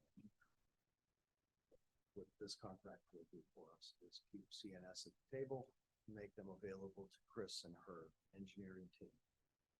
That is correct. And they review all of the submittals. So for every piece of product that is purchased, the contractor has to provide information on it. and they review all of those and approve them as we go through the project. There'll be at weekly meetings with the contractor and the project management team as well. And this is a not to exceed of $715,975 and is included in that grant application. So it has been included. This number, as I said, FAA has procurement requirements under professional services. We hire an independent firm, engineering firm, to look at the scope of work and tell us what they think it would cost to do it. We did that with this project, and it was within a very small amount. Tartaglia Engineers, it was within 7% of the amount. Again, if it's within 10% FAA, it is considered a valuable bid. So that, we ask for approval. Could I clarify, is this completely grant eligible? then? Yes. 100%. Okay. Mhm. And again, it's under the 90.66 FAA and our 9.34% match, which our match comes out of PFCs. Thank you. Any other public comment? Go ahead and open it to public comment. Again, seeing no one, I'll go ahead and close it. And any questions on the dais? I'll move that we approve the amendment to the professional services agreement with CNS Engineers to provide design support services for safety enhancement program, taxiway A relocation, phase B2, commercial airport apron construction observations. Second. I have a first and a second. Go ahead and go to roll call. Yes. Yes. Yes. Yes. Yes. It passes unanimously. And I believe we've got one more related to this. Number 9, the amendment to the professional services agreement with Kimley Horn and Associates to provide project management services in support of the safety enhancement program, taxiway A relocation, phase B2 commercial apron construction observations. I will do this one too. So, as you are very well aware, I believe, is that Kimley Horn is, right when we started the whole safety enhancement program, we knew that we needed professional services help to manage projects. So Kimley Horn was hired under procurement to do that for us. And then as each of the components come forward, they provide us with a scope of work. This is to provide the construction observation. So where CNS is the design engineer for the construction and review all the design elements, Kimley Horn will be the construction observation team. They will be seeing what is done in the ground and confirming it, taking pictures, doing the daily, have to do daily reports to FAA, weekly reports, which include a daily summary of what's done, what's installed each day. So they will be with us and with our team, with the planning project manager teams, out there every day, watching this construction from start to finish and providing us, the staff, with evaluations. And they'll be at all the weekly construction meetings. Again, this was reviewed under an independent fee estimate. This one came within 1% of the Tartaglia fee estimate. This contract amendment is for not to exceed of $2,469,155 and is again included in the grant application that has been programmed under a 90.66% FAA match and a 9.34% airport match, district share, and the passenger facility charges. So with that, we ask that you approve this contract amendment with Kimley Horn.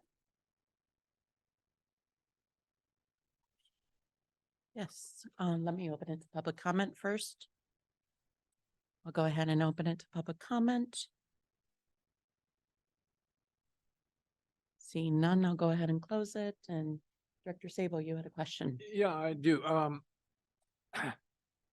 Under Kimley Horn's agreement here, they will certainly observe things, provide oversight, and they will report to you staff about how things are going. Is it anticipated that this is one of the biggest projects that we've done outside of the RSA. RSA project? Yeah.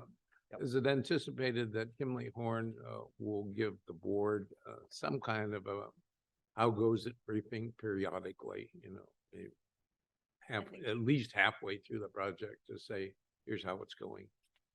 I would anticipate that they will be providing that to staff, and staff will be providing those updates on a regular basis of how goes it, and hence part of why the job descriptions and the job were changed is this is a large project, and it's going to require a lot of management, and not saying it won't be painless, that's for sure, because there'll be a lot of construction activity going on. So yes, we will be providing updates on a So regular the basis. answer is no, they won't provide any reports to the I'm not board. saying no, they won't provide any. I said that we as staff will work together on putting together. I'm sure you updates. will, and I have full faith and confidence that you will do that, given that it's such a huge project, and if things start to go bad, we'll certainly hear about it, but I guess from the standpoint of giving assurances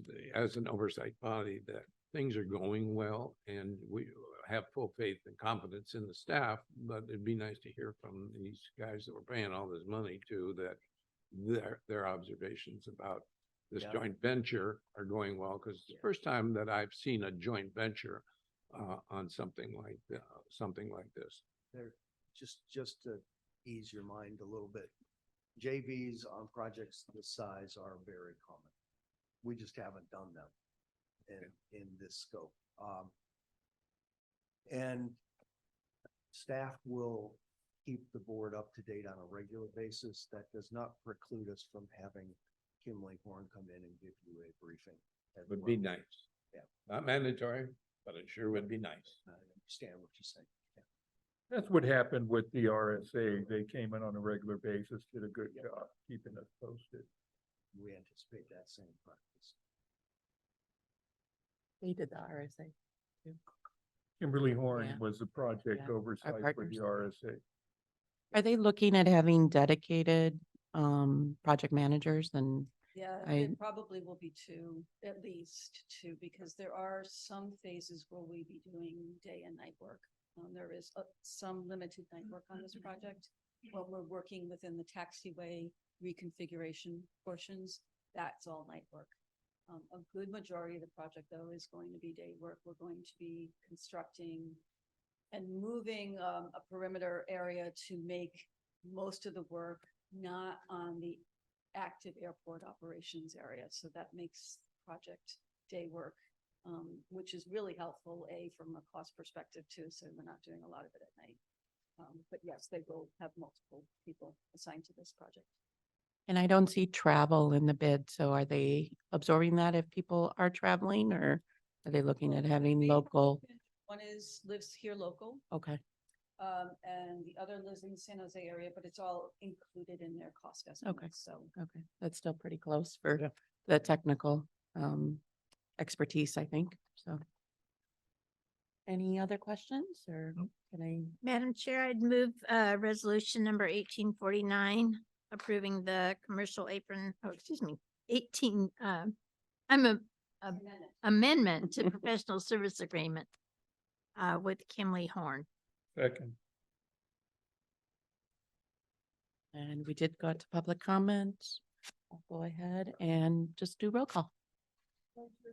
Yes. Yes. Yes, Yes. Yes. Passes unanimously. Exciting. Yeah, very. All right. We have a resolution. We're on item number 10 for the agenda. Resolution number 1850, a resolution ratifying the emergency authorization and allowing expenditure of funds for the purchase of an EV maintenance truck. And I know that the executive director emailed us last week, and go ahead and let you update Sure. us. As you know, as part of the fiscal 24 budget, we had included funds to purchase an electric vehicle truck, electric truck, to replace what is now an extinct 2003 Ford truck that is no longer with us. As we started to examine the opportunities there, we determined that from the supply chain issues, we determined that trucks are 18 to 24 months out. So if we ordered a truck, we'd be 18 to 24 months before we'd ever see it. Because of the demise of our long now departed 2003 vehicle, the opportunity came up. Keep it up. I feel like we should have a ceremony. Yeah, right. Dominus Vobiscum.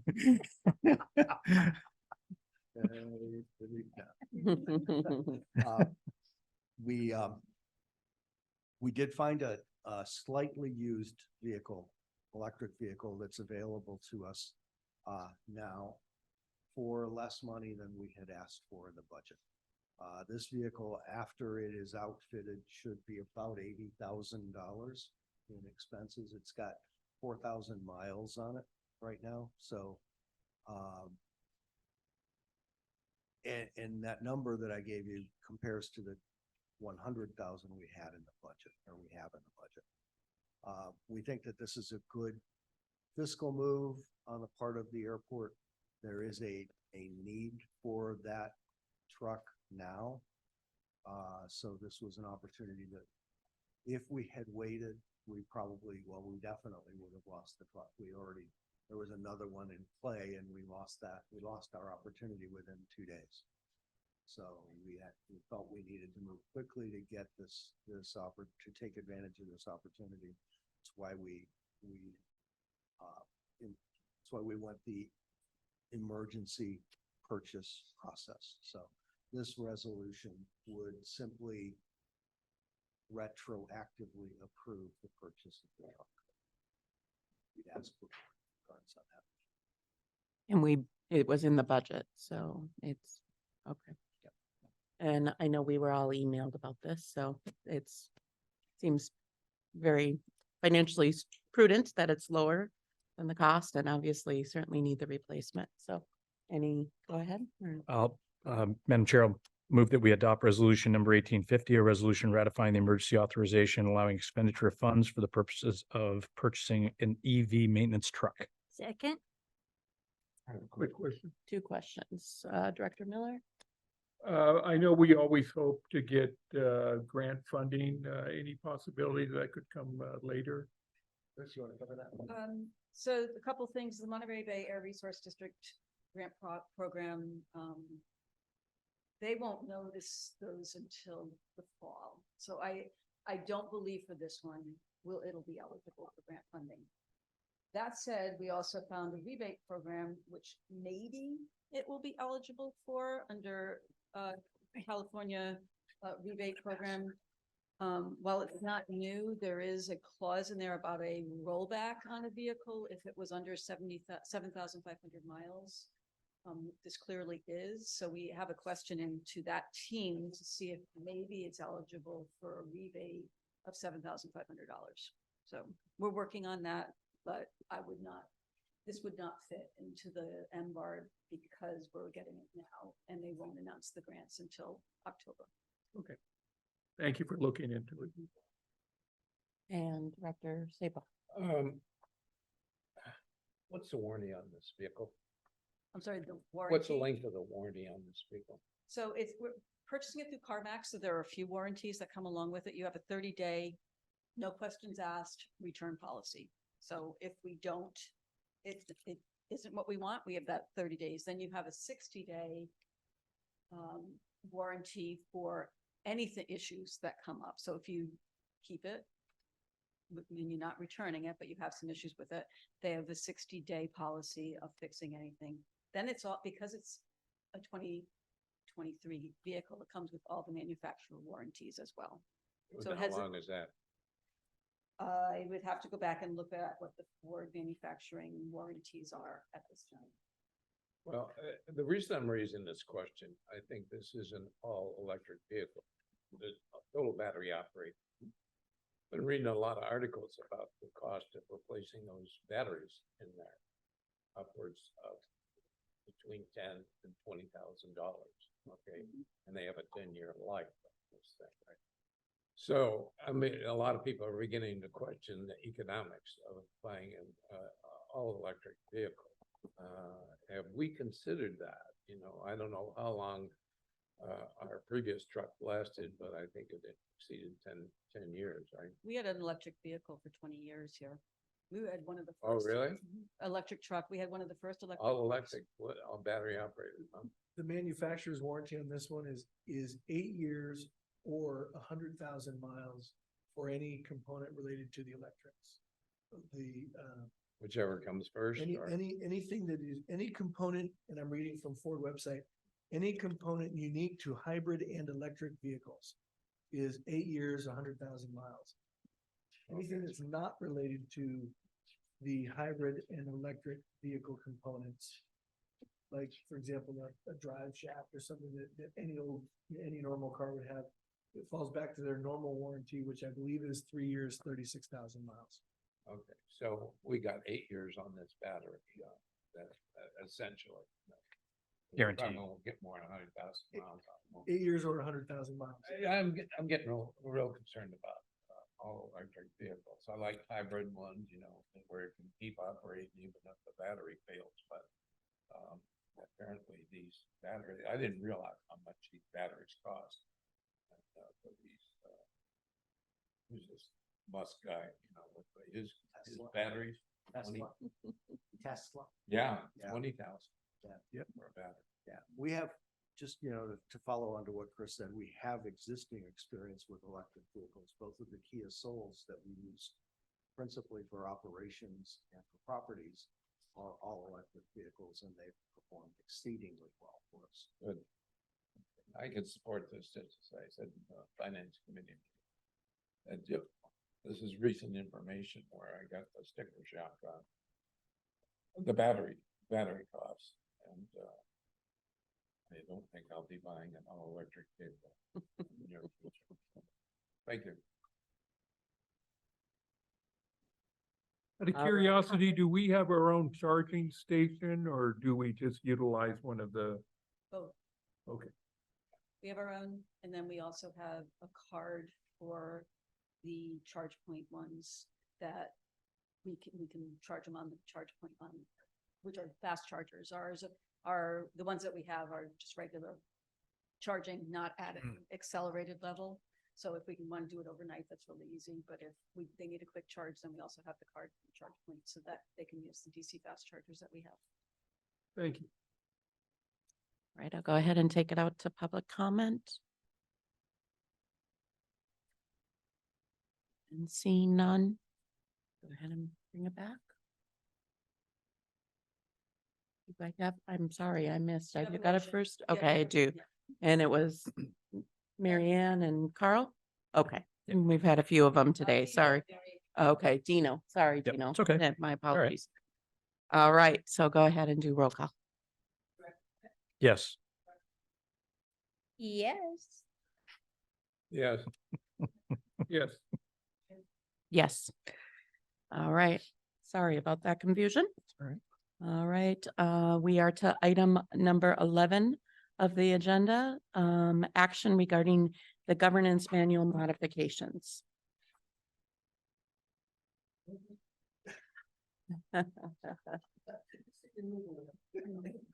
So, good morning, board members. It's nice to be on agenda item number 11, to say good morning. We're doing our best. We, this item was asked to be placed on the agenda. We recently updated the governance manual in December of 2022. There were a couple of items that came to the attention of some board members that requested some changes. And those changes are predominantly addressed in the staff report. And I separated by item.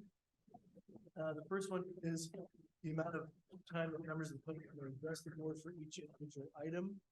Second one is to ensure that backup material is included in board agendas. The third is the time limit for board meetings. The fourth is committee and liaison reports in writing. And the fifth one is memorialization of the agenda item and procedure, which again, we always point to the dais over here that has the list on it.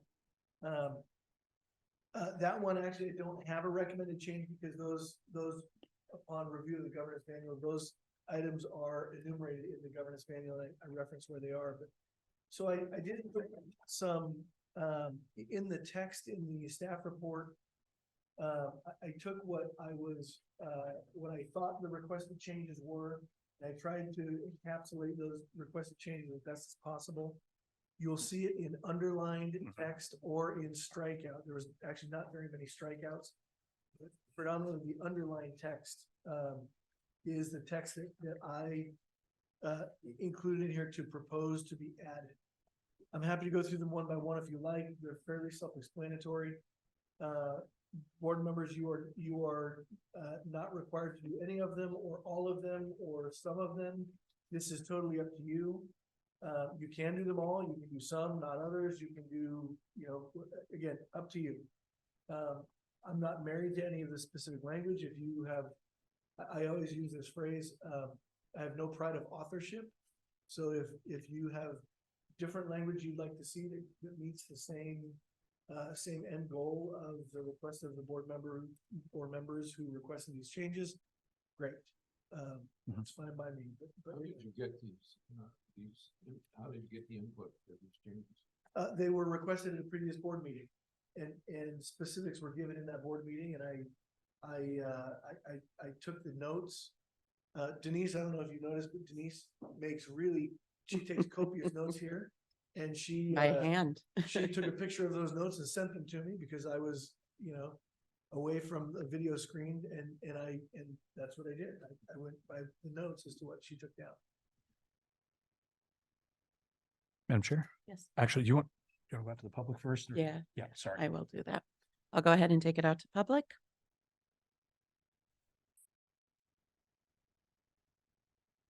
Seeing no public comment, I'll go ahead and bring it back to the dais. Director Pick. Thank you, Chair. First of all, great synthesis of a lot of conversation. I mean, we talked about this at length and not necessarily in a linear fashion. So I think the distillation is a great attempt. Whether or not we land there, I guess remains to be seen. Personally, I find the recommended edits in understrike to be satisfactory. Generally, I've, not strong feelings about all of them, but I find in general that it's codifying the direction and will of the board in terms of how we want to proceed. In terms of length of meeting, I am very passionate about that edit, and I find it very, very solid, and I appreciate that. That's all I have, Madam Chair. Thank you. And I believe this came out of the meeting that we had about, it was kind of follow up to our strategy session. Right. But we talked about how we wanted to function as a board. And that was, I believe, last month or the month before, maybe. Thank you. Yeah. and- So and our last board. efficiencies have been discussed by Mhm. Madam Chair by you at several meetings. Mhm. So that's. I have Yep. Director Miller. question is for staff. You reviewed these. Any concern from staff on implementing any of these changes? No, not as outlined by council. No. Okay. Sounds good. Thank you. Sure. Yes. Comment. Director Sable. I have extreme concerns with the time limit for board meetings, which is item 4. 3, Uh, item 3. Oh, yeah, I guess I don't know where the use those clauses, but I brought the time limit for board meeting. I don't get it. We are at the legislative body of elected officials here. We're not like a port authority. You use your microphone. Thank you. We're not a port authority where the members are appointed by individual jurisdictions. We are not a commission appointed by another body. We are elected by members, constituents in our district here. And if items deserve discussion, questioning, debate on the whole thing, and it doesn't fit within the 4-hour time limit here, I don't understand why we have to have that that constraint in here. And I vigorously oppose that from a standpoint of it's kind of anti-democratic. It facilitates a ramrod of a majority vote on a matter where there's limits discussion, and I don't think it's appropriate for a legislative body to limit itself to 4 hours. You know, we can do other measures to expedite the handling of items, but limiting it to 4 hours is bad business in my mind. Committee and liaison reports in writing. I don't know why we have that, why we have to have each one of the committees write up a report about what they did. That's why we have minutes and liaison reports. The verbal reports, I think, are quite adequate. I don't think it's necessary to burden each one of the members that have additional duties of attending meetings and all that to have to write up a report. We barely even read the reports that we have right now, so I oppose that.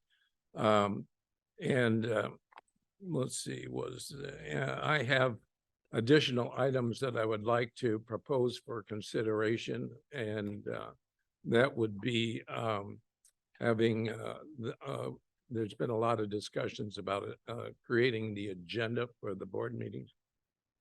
Hey, pass these out. Well, I'll You pass them wanna- out. okay. All right. Okay. One of them is to have any member of a board committee add an agenda item to the agenda prior to the publication of the deadline. Any member of a committee can add an item to the agenda prior to publication. Number 2 would be I'm sorry, agenda of of the committee of the or the agenda of the board? No, of the committee meeting. Okay. This is on page 11 of our existing governance It's manual. under, you're looking at the, under miscellaneous issues, under the heading of board committees. Right. You want to add a sentence? I want to add a sentence that says any member of the committee may add an item to the agenda. That's any member of the committee may add an item to the agenda prior to publication deadline. Okay. And that assumes this is standing committees, the standing committees. On page 23 of the governance manual, we have item 8, which is agendas. This applies to board meeting agendas. I would like to add the board chair and the executive director will review the planned agenda prior to publication. And also under that item, any director may place an item on the agenda with the verbal concurrence of at least one other director. And there's a copy of it.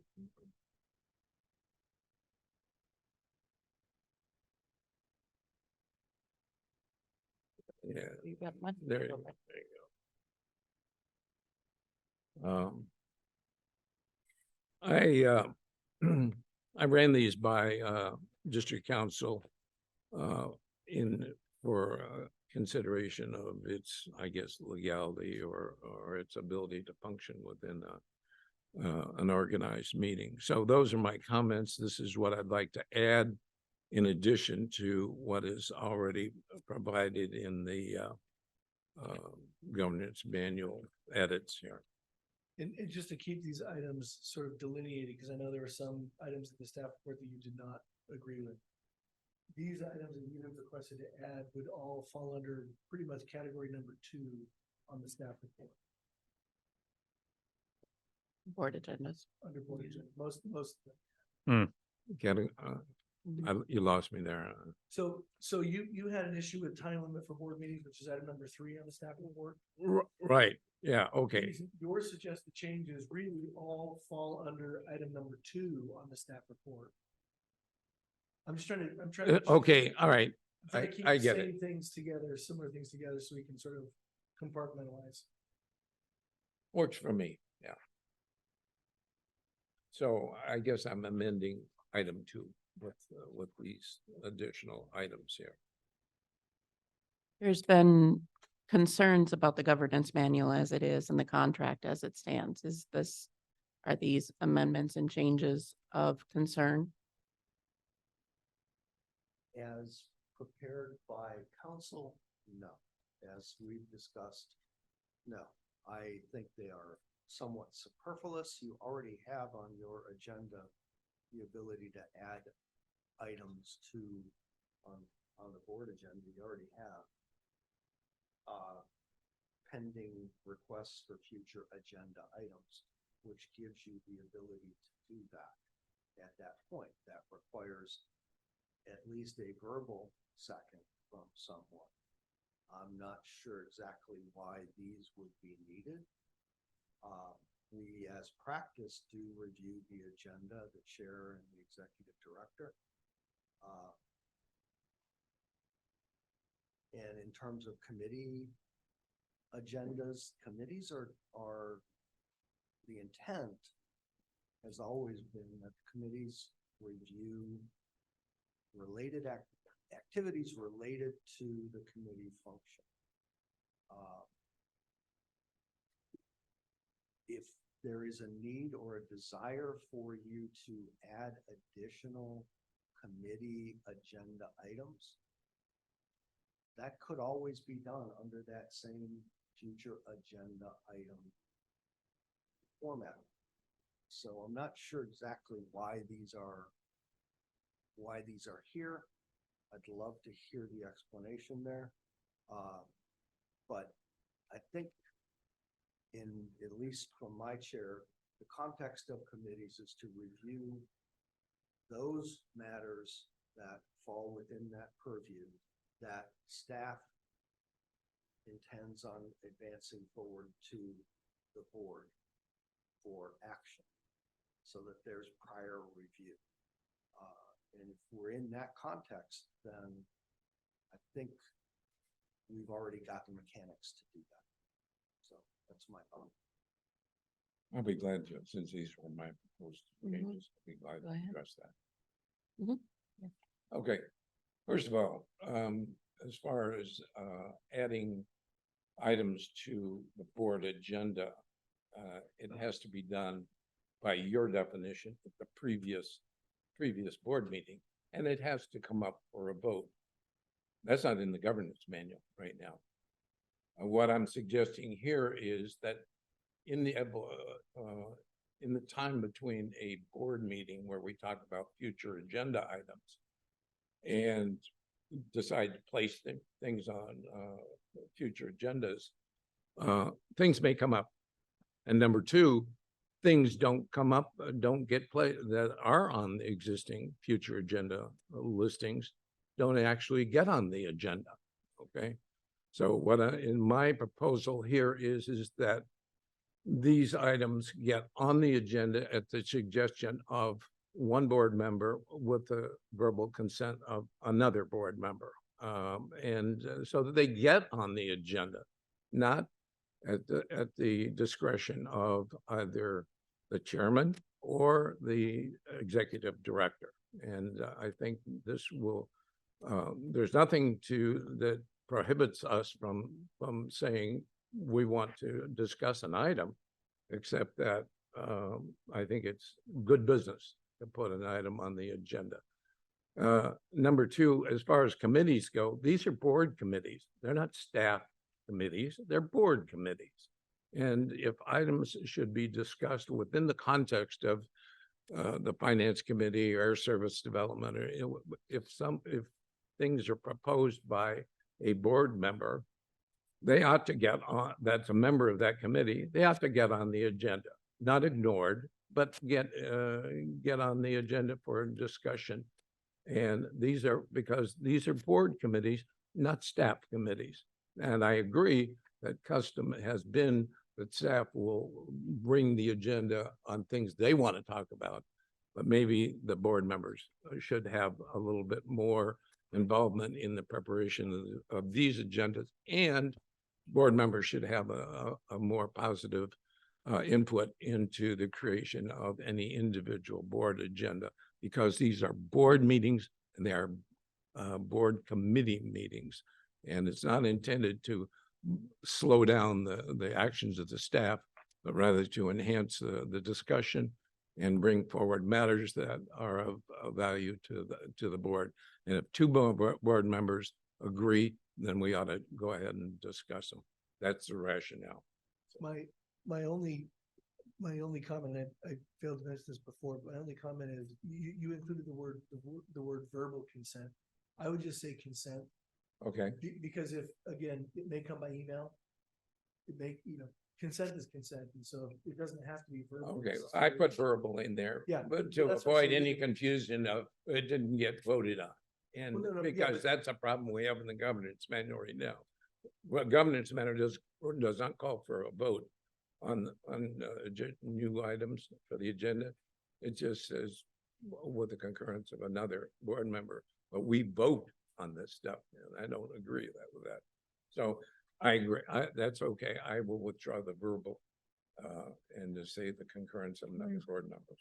Where is this verbal you're referring to? Is it on, is it written? Yeah, it says, on the very last sentence on the page, any direct. A verbal concurrence. In Okay. italics at the end. Okay, Yeah, gotcha. it's- I didn't see that. Okay. Yes, and then What do we have right now? I thought this is what we're currently doing. It is what you're currently doing. What Director Sable's point is, it isn't specifically enumerated in the governance manual. Because this came up when I was chair. And because we had two members that wanted an item on the agenda, it was your opinion that it could be added. So, Yes. and that, so I'm kind of curious Under, why we don't have that now, or under. is that contrary to the governance manual? No, it's not contrary to the governance manual. Under Rosenberg's Rules of Order, it talks about items should be freely discussed, and if members want them to be on the agenda, they should be added to the agenda. Okay, And so typically what that means is you want to avoid a Brown Act violation by having a board member talk with multiple other board members. So just given the numbers, to avoid a Brown Act violation, that means you would, in this instance with 5, less than a quorum would be 2. Which means if you have something you want on the agenda, you talk to one other, and if there's concurrence, then it should be added. The problem with talking with a third is now you've talked to so the person you pick better be somebody you're aligned with, or else that ends it for you, right? or bring it up at a board meeting when the agenda. When it can item be comes up, freely then discussed. Anybody can second. Okay, or we did it in email. That's fine, that you're referring to. yeah, then- but what our council is saying, you can only go to one board member. You can't under Brown It- say, well, that didn't go well. Let me go to In- Carl. Yeah, in between meetings, I would suggest that really you should not talk with multiple board members. Adding an item to the agenda, provided you do not, and this is really in the weeds now. Adding an item to the agenda, provided you do not discuss the merits of the item at all. Technically is okay under the Brown Act. However, I highly discourage it because it opens you up to an allegation of a Brown Act violation. And if the line is in the middle of the room, I like to stay away from it as far as possible. Yeah, I agree. And so, I mean, just for Could be optics. there for emergencies, but not as a regular Right. board. And then the only other thing to comment to Director Sable's concern about limiting the meetings to 4 hours plus 1, that's not uncommon with governing bodies. They do it before. doesn't mean that we won't debate or discuss it. It means we may have to have special meetings to continue on when that happens. So, yeah, I'm not too worried about limiting our time of meetings. So I guess if staff has no concerns about rewording it, to allow for 2 members to add something, or for 1 committee member to add something, I'm okay with those 2. I would like to see the time limits stay in the meetings. From staff level, we appreciate the effort to keep the meetings to 4 hours, and we support that effort to deal with brevity in the meetings. I think the mechanics are already there to add to an agenda. That's why we have that on the agenda every month. And that can certainly and should maneuver to the committees as well. But again, I go back to what the committee is supposed to do. It is supposed to review items within its purview that staff intends to advance forward to the board. That's its function. That's the function. Where is that written down? That is customary in committees. Ain't my custom. Well, So, and the governance manual have is that important. discussion with these folks because that is customary. What happens though when, and I reflect back with the hangar situation recently, and this came up, where we as board members and people out in the public are hearing a concern and it wasn't wanting to be addressed or to look at. And I guess that's part of the concern. And my other concern with what you've written here, Attorney Huber, is I don't see clarity on the role of the chair and the relationship with the executive director. And being in this position for the first time, I think I've been trying to understand, and I was concerned with our lengthy meetings as another item, but I'm concerned that it's not clear who sets the agenda. And obviously we even saw that airing, 2 of our board members were not here, but in May about whose agenda it is. And I think there's some, I have concerns about that as an elected member of the board. Yeah, my response is as follows. It is a collective agenda. It is the board's agenda. Obviously, this is a board meeting. It is intended to be an inclusive document and not exclusive. And by that, what I mean is if ideas come up that board members want to discuss, they ought to be included on the agenda for discussion, because that's where you can then take action. If items are excluded, intentionally excluded, then items that might be advantageous to this agency wouldn't be discussed and debated by this body. And so when you say, well, who sets the agenda? Well, I don't mean to be, squishy on this, but everybody sets the agenda. If I have something that is a legal issue that needs to come up, I have a right as one of the individuals on here to put it on the agenda. The executive director puts items on the agenda that the executive director and that department heads know you need to take action on. For example, I'll pick one, the truck, right? That's one that organically you wouldn't have known about. So that's why the executive director puts it on.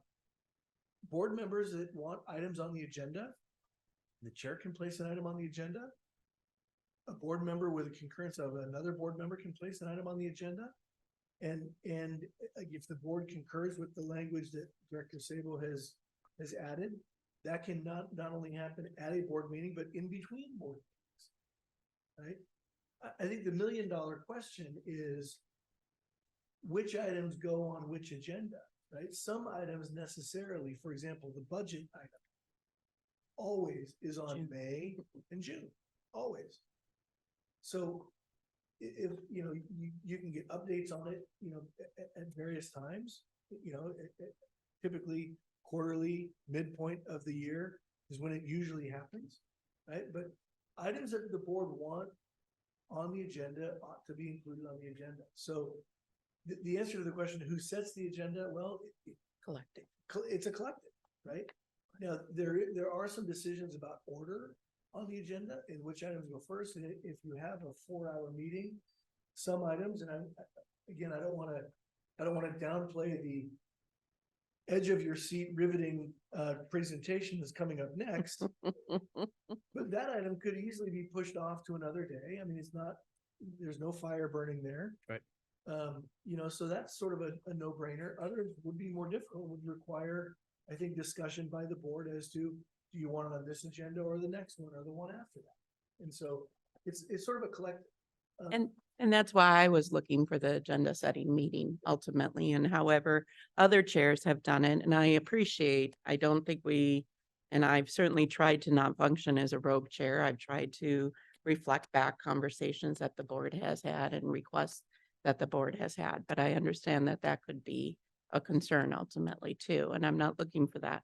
I think the other thing is the balancing of staff time. And I value and I appreciate any agenda setting. You're always looking. I mean, I looked at this agenda and went, it's going to be a long meeting, but we've done well so far. So I want to acknowledge that. So I still think there needs to be some role of the board in some way in this. And to some extent, I think we've functioned, at least from what I understand in my 3 years here, that the board is representing, the chair is representing the board for the year. And obviously we rotate that position too. The chair is the chair of the board. The chair is to function as the leader of the board. Right. Staff, in the person of the executive director and his staff, function as the day-to-day operations and strategy for activities. That's how this is supposed to work. Madam Chairman. And then we bring things to you that are required, that require your attention and action to keep the organization moving forward. That's how we've always tried to structure this. And I think the perception here, and this is from staff, the perception here is that there is a desire on the part of at least a couple of board members to have the organization run at the board level. That's not the function of the board by the enabling legislation and by your own documents. Our point is we bring you things that need your attention and your action for the organization to continue to thrive and move forward. We have to have that ability. You are not here by purpose. You're not here on a daily basis. That is not your role and function. That is ours. We have to have the ability to get your action when it's required. Can you give an example of that, bringing hold on. the board of directors trying to direct the day-to-day operations? Give just an example of what you said. No, I did not say that you're trying to function on a day-to-day You basis. said 2 directors want to direct Would you the let me operations of Madam the Chair. Finish, please? airport. Can I finish, please? Yeah. Please.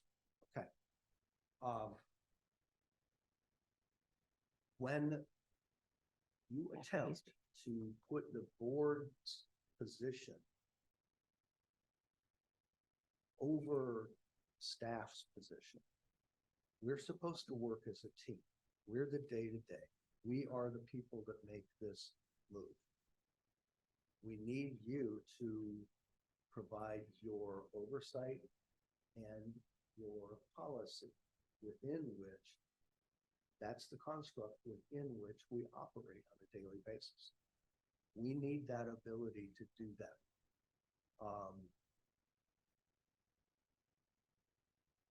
And I'm adamant about that. It can't be from the dais telling us what to do. It has to be us coming to you and say, we need you on this. All I asked was, what is an example of what you just said? Madam Chair. I'm going to let Director Pick. Thank you. So So Mike, I think you know, I'm very sympathetic to your prerogative. And I believe very strongly that the board hires one person and a council to run the operation here. I think what we're what we're missing, or what I feel like is missing in this discussion currently, is an important nuance. Of course, you bring topics to the board when they're ready. Of course, you bring topics to committees as you feel they need to. That's your job. That is part and parcel of it. The board, however, is, whether elected or appointed, beholden to constituents. And the feedback we get from constituents must be translatable to you in some fashion. The fashion is we can agendize at the end of a board meeting. We can bring up comments at the front end of the board meeting. And then we have a fairly unstructured process of interacting with you, whether by email or face-to-face. I think what's being sought here is a bit more formality in the governance manual about how board members can communicate, and frankly, through the chair, can communicate to you specifically about agenda items. The agenda items have to be ultimately presented to the full board, discussed by the full board, and decided by the full board. So it's not like one board member is running away with the train here by providing input to whether it's a committee agenda or a board meeting agenda. But I think that, and the example of we've had several recent examples of robust public input, let's say, to all of us on topics. And we've needed to communicate that to you. We've done it through committee processes, and we're doing it through the board. So I think it's easy to dig in on both sides of this issue. And I sense that that's kind of what's happening. It is a team sport, I think, but there can be some clarity, some clarification to process here without usurping your prerogative or staff's prerogative. That's at least my strong sense on it. That's all I have at the moment. Thanks. Director Miller? Would it be appropriate to have council and staff review this and come back with some language? I mean, you've heard what we're feeling. Do we want to hammer that out at this time?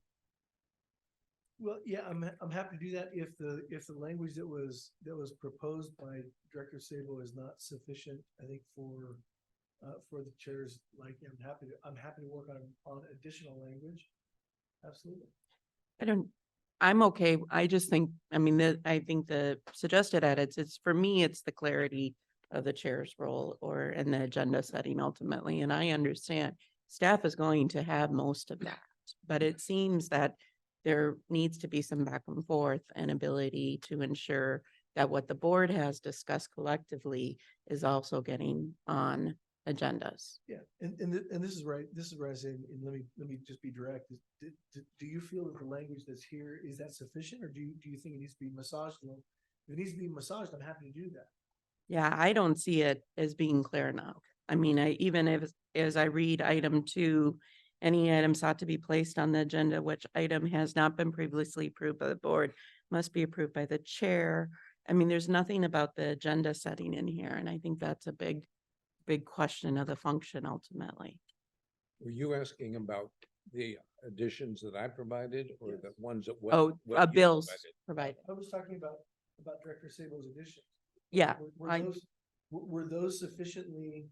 Did that add the context that you're looking for, or are you looking for additional context beyond? I think he did. It definitely addresses the agenda, which I didn't see in yours ultimately. Yeah. But then that was my question, because the executive director has said, changes to the governance manual is not allowed under the contract Well, and without. And Changes to the governance manual that affect the relationship between the executive director and the board would be something of concern to me. We've already made adjustments to the governance manual and have not heard objections from me. How, so there's a difference there. Yeah. And, you know, I'm ardent in the idea that this has to be an organization that is run by the CEO with board concurrence and direction. Has to be. Right. And that's what I'm trying to protect. Yeah, and that's why I'm so ardent about being careful about how we do business, because if I'm mistaken, then I've carried that mistake for the last 8 years. But I can tell you that the organization thrives when it is driven by the CEO with concurrence and direction by the board. That's when we thrive. That's when any organization. Madam Chair, Hopefully that- may I, Council and Mike, are you good with the language suggested by Director Sabo? Yeah, I don't think the short answer is yes. I don't think the language is, let me be very, very specific, because I want to make sure that you have the one that has the mark out on. Yeah, that says the board chair and ED will review, This is page on board committees. No issue. right? The last one, any director placed on the agenda with concurrence of the school director, no issue at all. The one that says the board chair and the executive director will review the plan agenda prior to publication. I don't have an issue with that, and quite frankly, I think, I'm happy to facilitate those discussions. I think there's been an acknowledgement that it has happened with some chair and some chairs, it hasn't happened with others. Right. And yeah, I don't have any strong feelings about that. Okay. The language that was there says the board chair must concur. That's a real problem. And again, that's why I think Director Sabo modified it to say, will review. They don't have to agree, but they'll review it. And then it'll be published and the board can take a look at it. The issue with having something like it says where it says board chair must concur. Is that gives the chair like a pocket veto on it. Right. No, I understand. That is not going forward because I don't concur. And that's why I think Director Sabo modified the language. Right. Yes. Mike, are you good with it? As edited? I think that it's how we operate today. Okay. I don't see that there's an issue. Just codifying it. Yeah.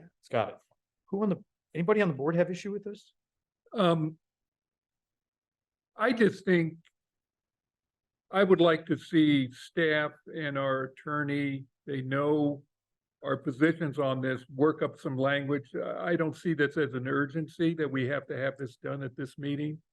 That you work up some languages, bring it back to us, and I think you've got a pretty good sense of what our concerns are.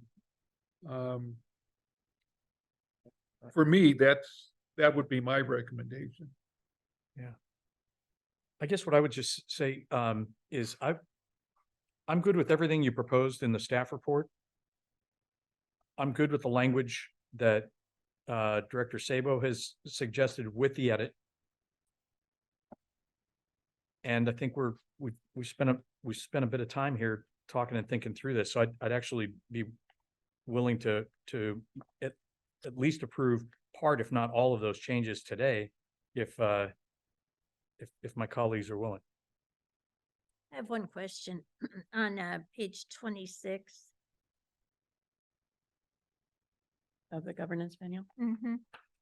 And the third paragraph, directors must prepare an attendance report on a form supplied by the district. I have never prepared an attendance report. Now I know Shelley does an attendance report, but I don't do one. And I mean, she sends out a thing, which is kind of new because it wasn't for years like this. She'll send out a thing saying, hey, this is what I show you as attending. then we email back, yes, no, or here's the change. But I don't think that should be stated in there like that because I've never done one. I seem to remember that before, and I think there was a suggestion that we do a reimbursement request to get stipends. But I mean, that was before we went to a salary salary item. Stipends are one thing. Those are remunerations for you attending. That's one. When you travel, that's another thing. Right. So the travel reports that you file for reimbursement. That's what you're talking about here? No, No, Mm-mm. that's not This is what's said there. What is said there is Meeting attendance. is you are to inform us about the meetings that you've gone to. There can be a little bit of clarity there because the function now is simply, Shelley sends out, these are the ones I have you listed for, and you say yes or no, add and subtract. Yeah. And that functions fine for us. I don't think there's any concern. I don't have any problem with how it's being done. This just doesn't Yeah. say that. That's all I'm Yeah. saying. And that's If why, we're that's why cleaning I it. said if we need to clarify that, we should, so that it's consistent with what our current practices. That's what I was trying to do. I suspect if we looked hard enough, we'd never, ever be done editing this thing. That's my issue is, But right now, we're looking at it and I'm looking at it and I'm sitting here and I don't like it. And you So wanna if have we're that gonna one? Change things I would, rather than go 6 months from now or next month. Could we just, can I, fix this? can I throw out an idea? sure, Attendance reports must be prepared on a form supplied by the district in order to receive compensation. Doesn't say who fills it out. If you just say attendance reports must be prepared. That way staff can prepare them, email them to you. You say, yep, great. And then you get compensated for it. The issue that I want to protect the board members on is getting compensation without some documentation, because then you may get paid for meetings that you didn't actually attend. And then that's a problem. Scott, what's the suggested change again?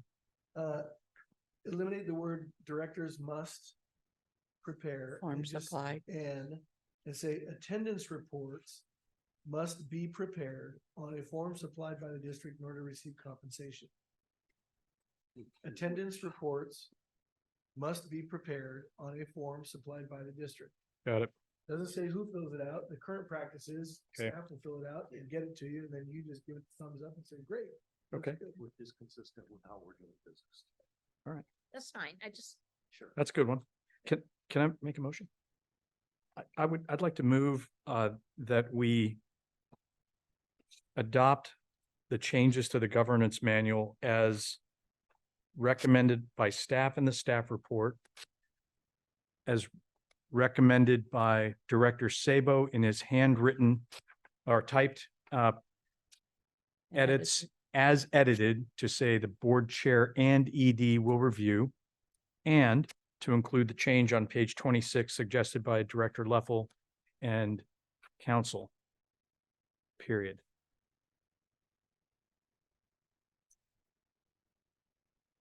And that would be brought back to us at a future date.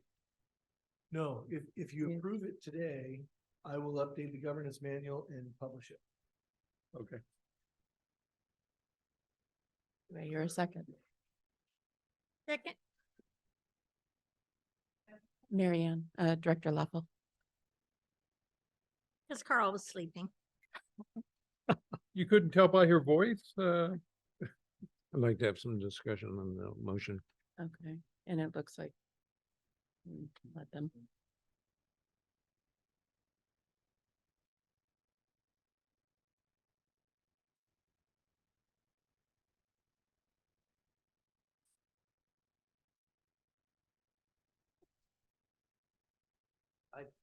I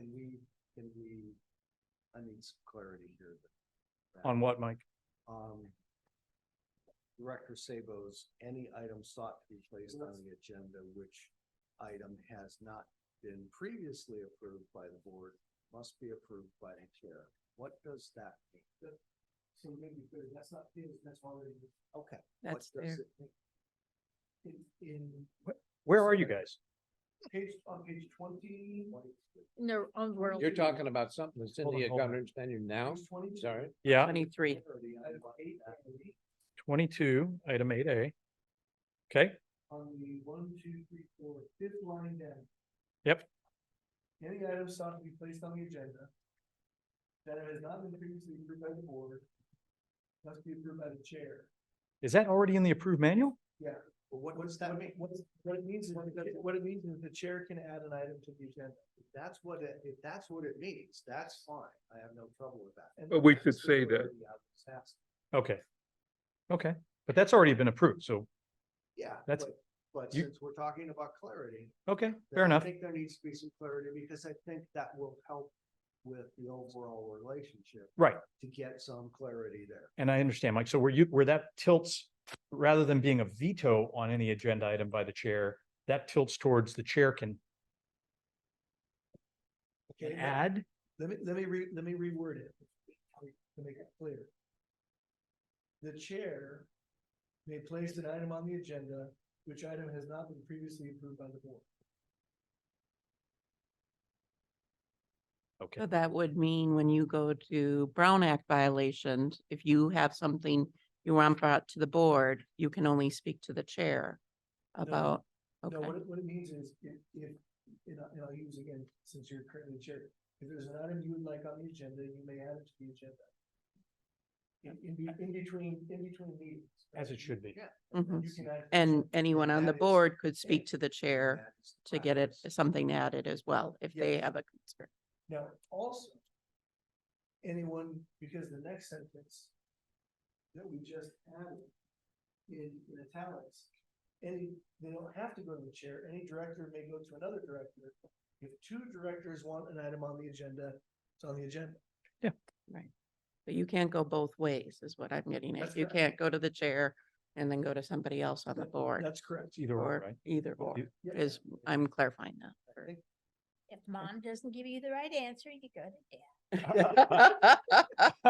So the clarity, I- that I think, like, tell me if this gives you the clarity you're looking for. To change that sentence, begins with any item sought to be placed on the agenda. To say, the chair may place an item on the agenda, which item has not been previously approved by the board, period. That's clarity. Great. That's it. I'll amend the motion. Amend the motion. I'll amend my second. Thank you. All right, This is good work, And guys. This is good we're hard good? work. go ahead. I have. Director Sable, let's, yeah, What's funny? no, go ahead. Okay. No, I'm really objecting to this 4-hour time limit here, 4 plus an hour. How that really works. We have a board workshop for the budget. And that can get a little contingency to go on for a long time. Or we have a design meeting here about the new terminal and all that. What do we declare up front that this meeting is only going to last 4 hours and everybody, all the consultants we have here have to leave at the end of 4 hours? How does this really work? And I don't understand the purpose of all this sort of thing. If in fact, actual debate is going on, actual questions are being answered, presentations are being given, and we're limiting it to 4 hours. I want to know from the proposer of this thing, what the urgency is here of having a 4-hour meeting. If you can't spare the time to be at these meetings on a monthly basis for one day a month, how is this going to work? Maybe not to be on the board, but the point being is, if we have to now defer it to another meeting, how have we gained any efficiency on this whole thing?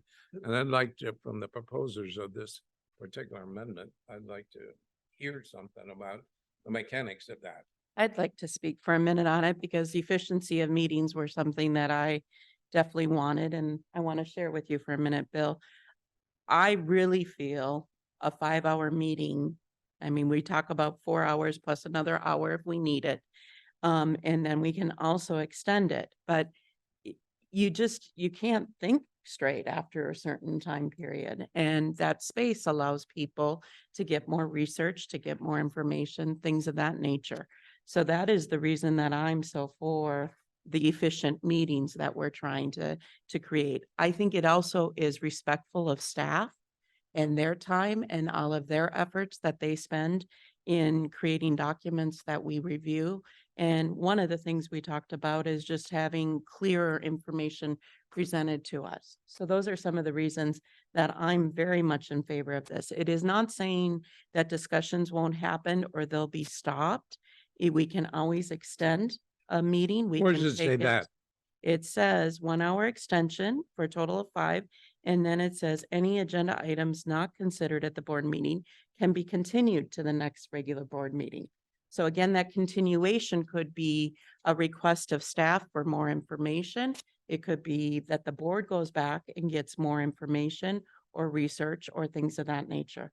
So I've done meeting facilitation, and there's a certain point that you're kind of fried at the end of a meeting. And that is one of my concerns, and I'm concerned for staff as well. I think it's being effective and efficient, and I'll let others speak, but it's one of the reasons I've been quite a proponent of having more efficient Okay, my meetings. question was, how is this more efficient? And in fact, we have legitimate items to discuss. We have legitimate debate.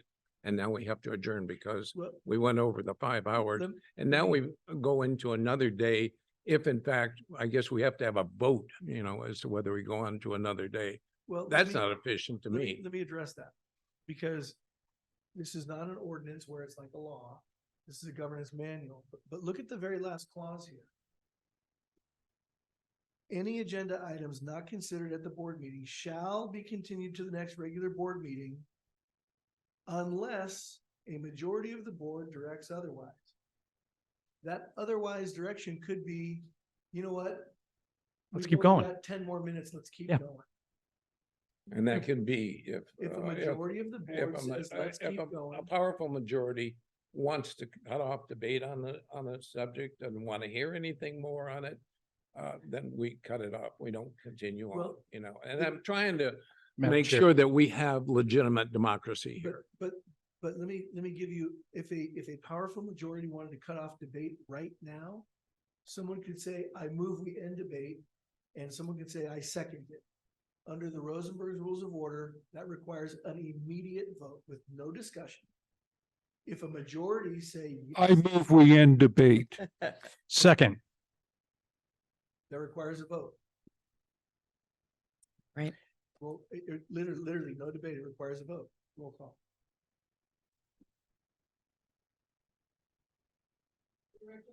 yes. Yep. No, Yes. Yes. Okay, so there's a motion on so debate now ends. There's a motion on the table, and there's a second.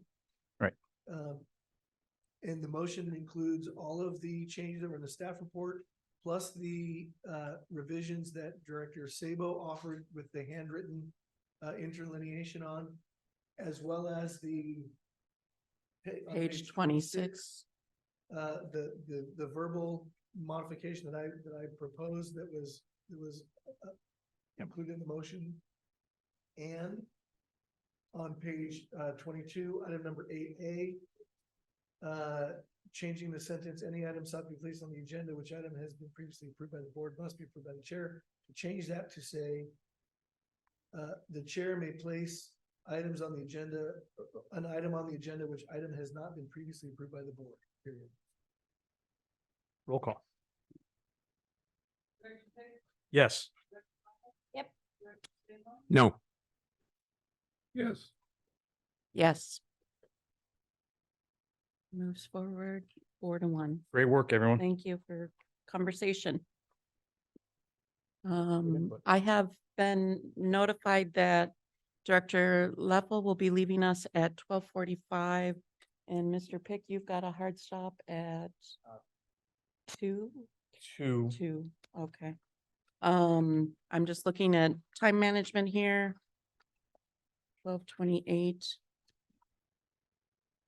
Would it please the board to potentially go to closed session and come back to item 12 and 13 after, or should we continue?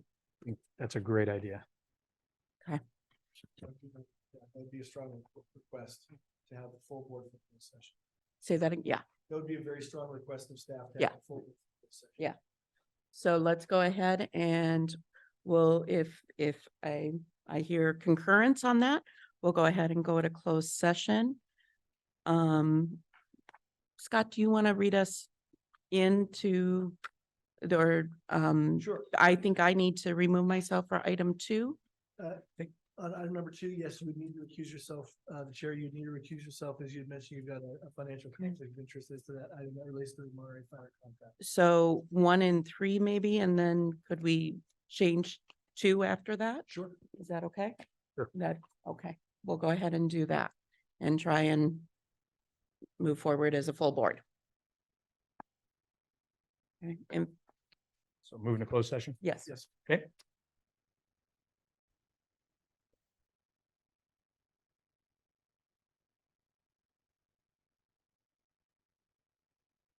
Make sure everybody's okay here. All right, we're returning from closed session at 2:05.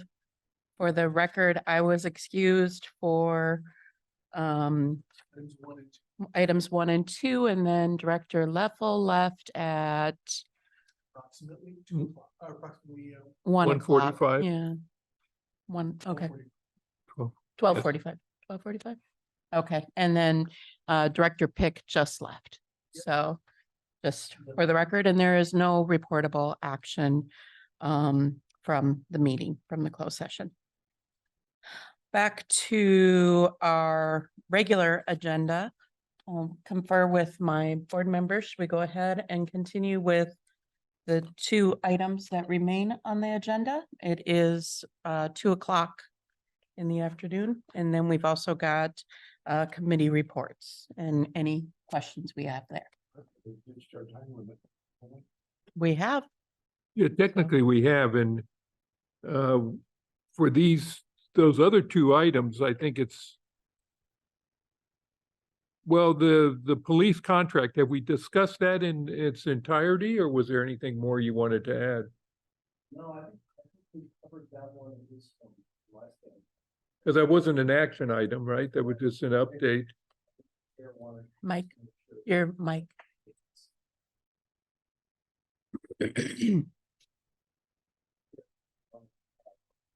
Discussion about notice when a contract is due to roll over. That's an easy administrative thing. And my recommendation, Chair, the drone report be done given to the whole board.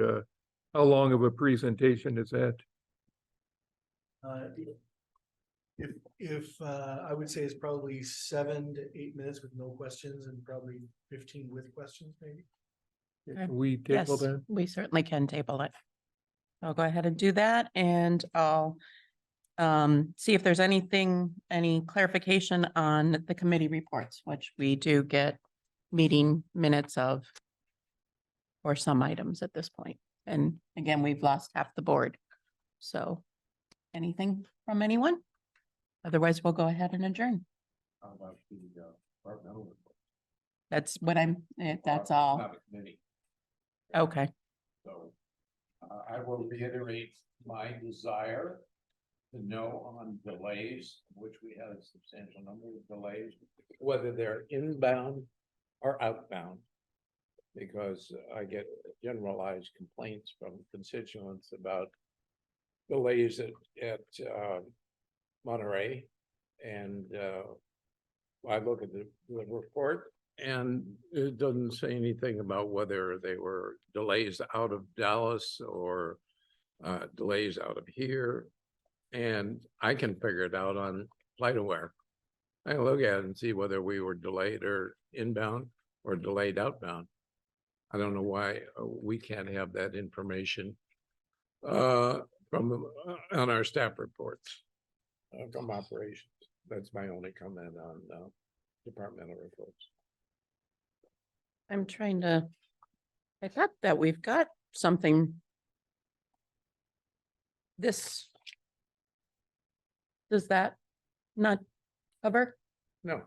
Okay, what is are it that the- you're looking if for? the delay, if the cancellations or the delays are here or at the Oh. origin, Okay, can you decipher that from that report? okay. I'm sorry, I didn't understand the question. So you'd like to Like have to it know, captured? like to know, as a rebuttal to people that criticize, our cancellations as a reason to drive to San Jose, to say they're coming, inbound from Dallas, or they're coming inbound from Seattle or wherever. That's not we don't have any control over that. Delays out of here, another thing altogether. So. Okay. Is that something, now I'll let staff decide if that's something that they can capture, but I appreciate. I don't know if it's gonna stop the complaining. A delay is a delay and it still has the same effect on the person. Our problem has always been at a bigger airport, there's always other options where our options are limited here. I mean, they can usually route you through another city, but we don't have that luxury, sadly, or at least we don't have it right now to a great extent. Yeah. Very true. Very true. That's always gonna be a problem here until we build up enough. Specific airlines have to build up their traffic, frequency. you know. You know, when we have a delay, there are times when it's difficult for people to find a seat because we're booked up in advance. They're just, I don't wanna say it's the nature of the beast, but it does happen. In the past, they've actually put them in taxi cabs and take them to other airports. Are they still doing that? Not as much anymore, but I think they are doing some transport up. On a cancellation, not on a delay. Not okay. Okay, anything else? All right. Future agenda Yep, items? that's where I'm going next. Okay. Just wanted to make sure we don't have any other questions on our reports or standing committees. All right, and pending future agenda items. I believe the second item has been addressed today too. Right. So, yes, you have something, For the future, Director. sadly, with Director Sabo's departure, we have an opening. I would recommend that we move post haste on filling up. Bill, when is your last? July 1. July 1 will be your last day with us, so, This last day. and unless we have an emergency meeting pop up or something. So, yeah, I would hope that we would move very fast to fill that, and my recommendation would be to follow our existing procedure, Mhm. which we would have to. So there is, if I can cut you off, there is a special meeting tomorrow. Yes, This is on the agenda for tomorrow, oh, it is, okay, for the board to make a determination as to Okay. which route you want to go. very good. There's a lovely staff report, all ready to go, polished. Requested. Then, God, You have. look at both the effect already we done, have as a huh? board, you know, Well, we're I also gonna think it is recognize your already years of doing it. service, Bill. It's already in the email. Don't let the door hit me. Don't take it personal. All right. Anything else? All right, well, I want to recognize your years of service, Bill, and I know Thanks. we'll formally recognize it again tomorrow. Appreciate everybody being here and getting done at 2:13. Thank you to staff for all the work with the budget, and it's always industrious effort ultimately to get through, but I think we did a good job today. Yeah. To facilitate as good well work. as we can. Thank you, and we'll see you all tomorrow, I guess, or some of us anyway. 1:30 tomorrow.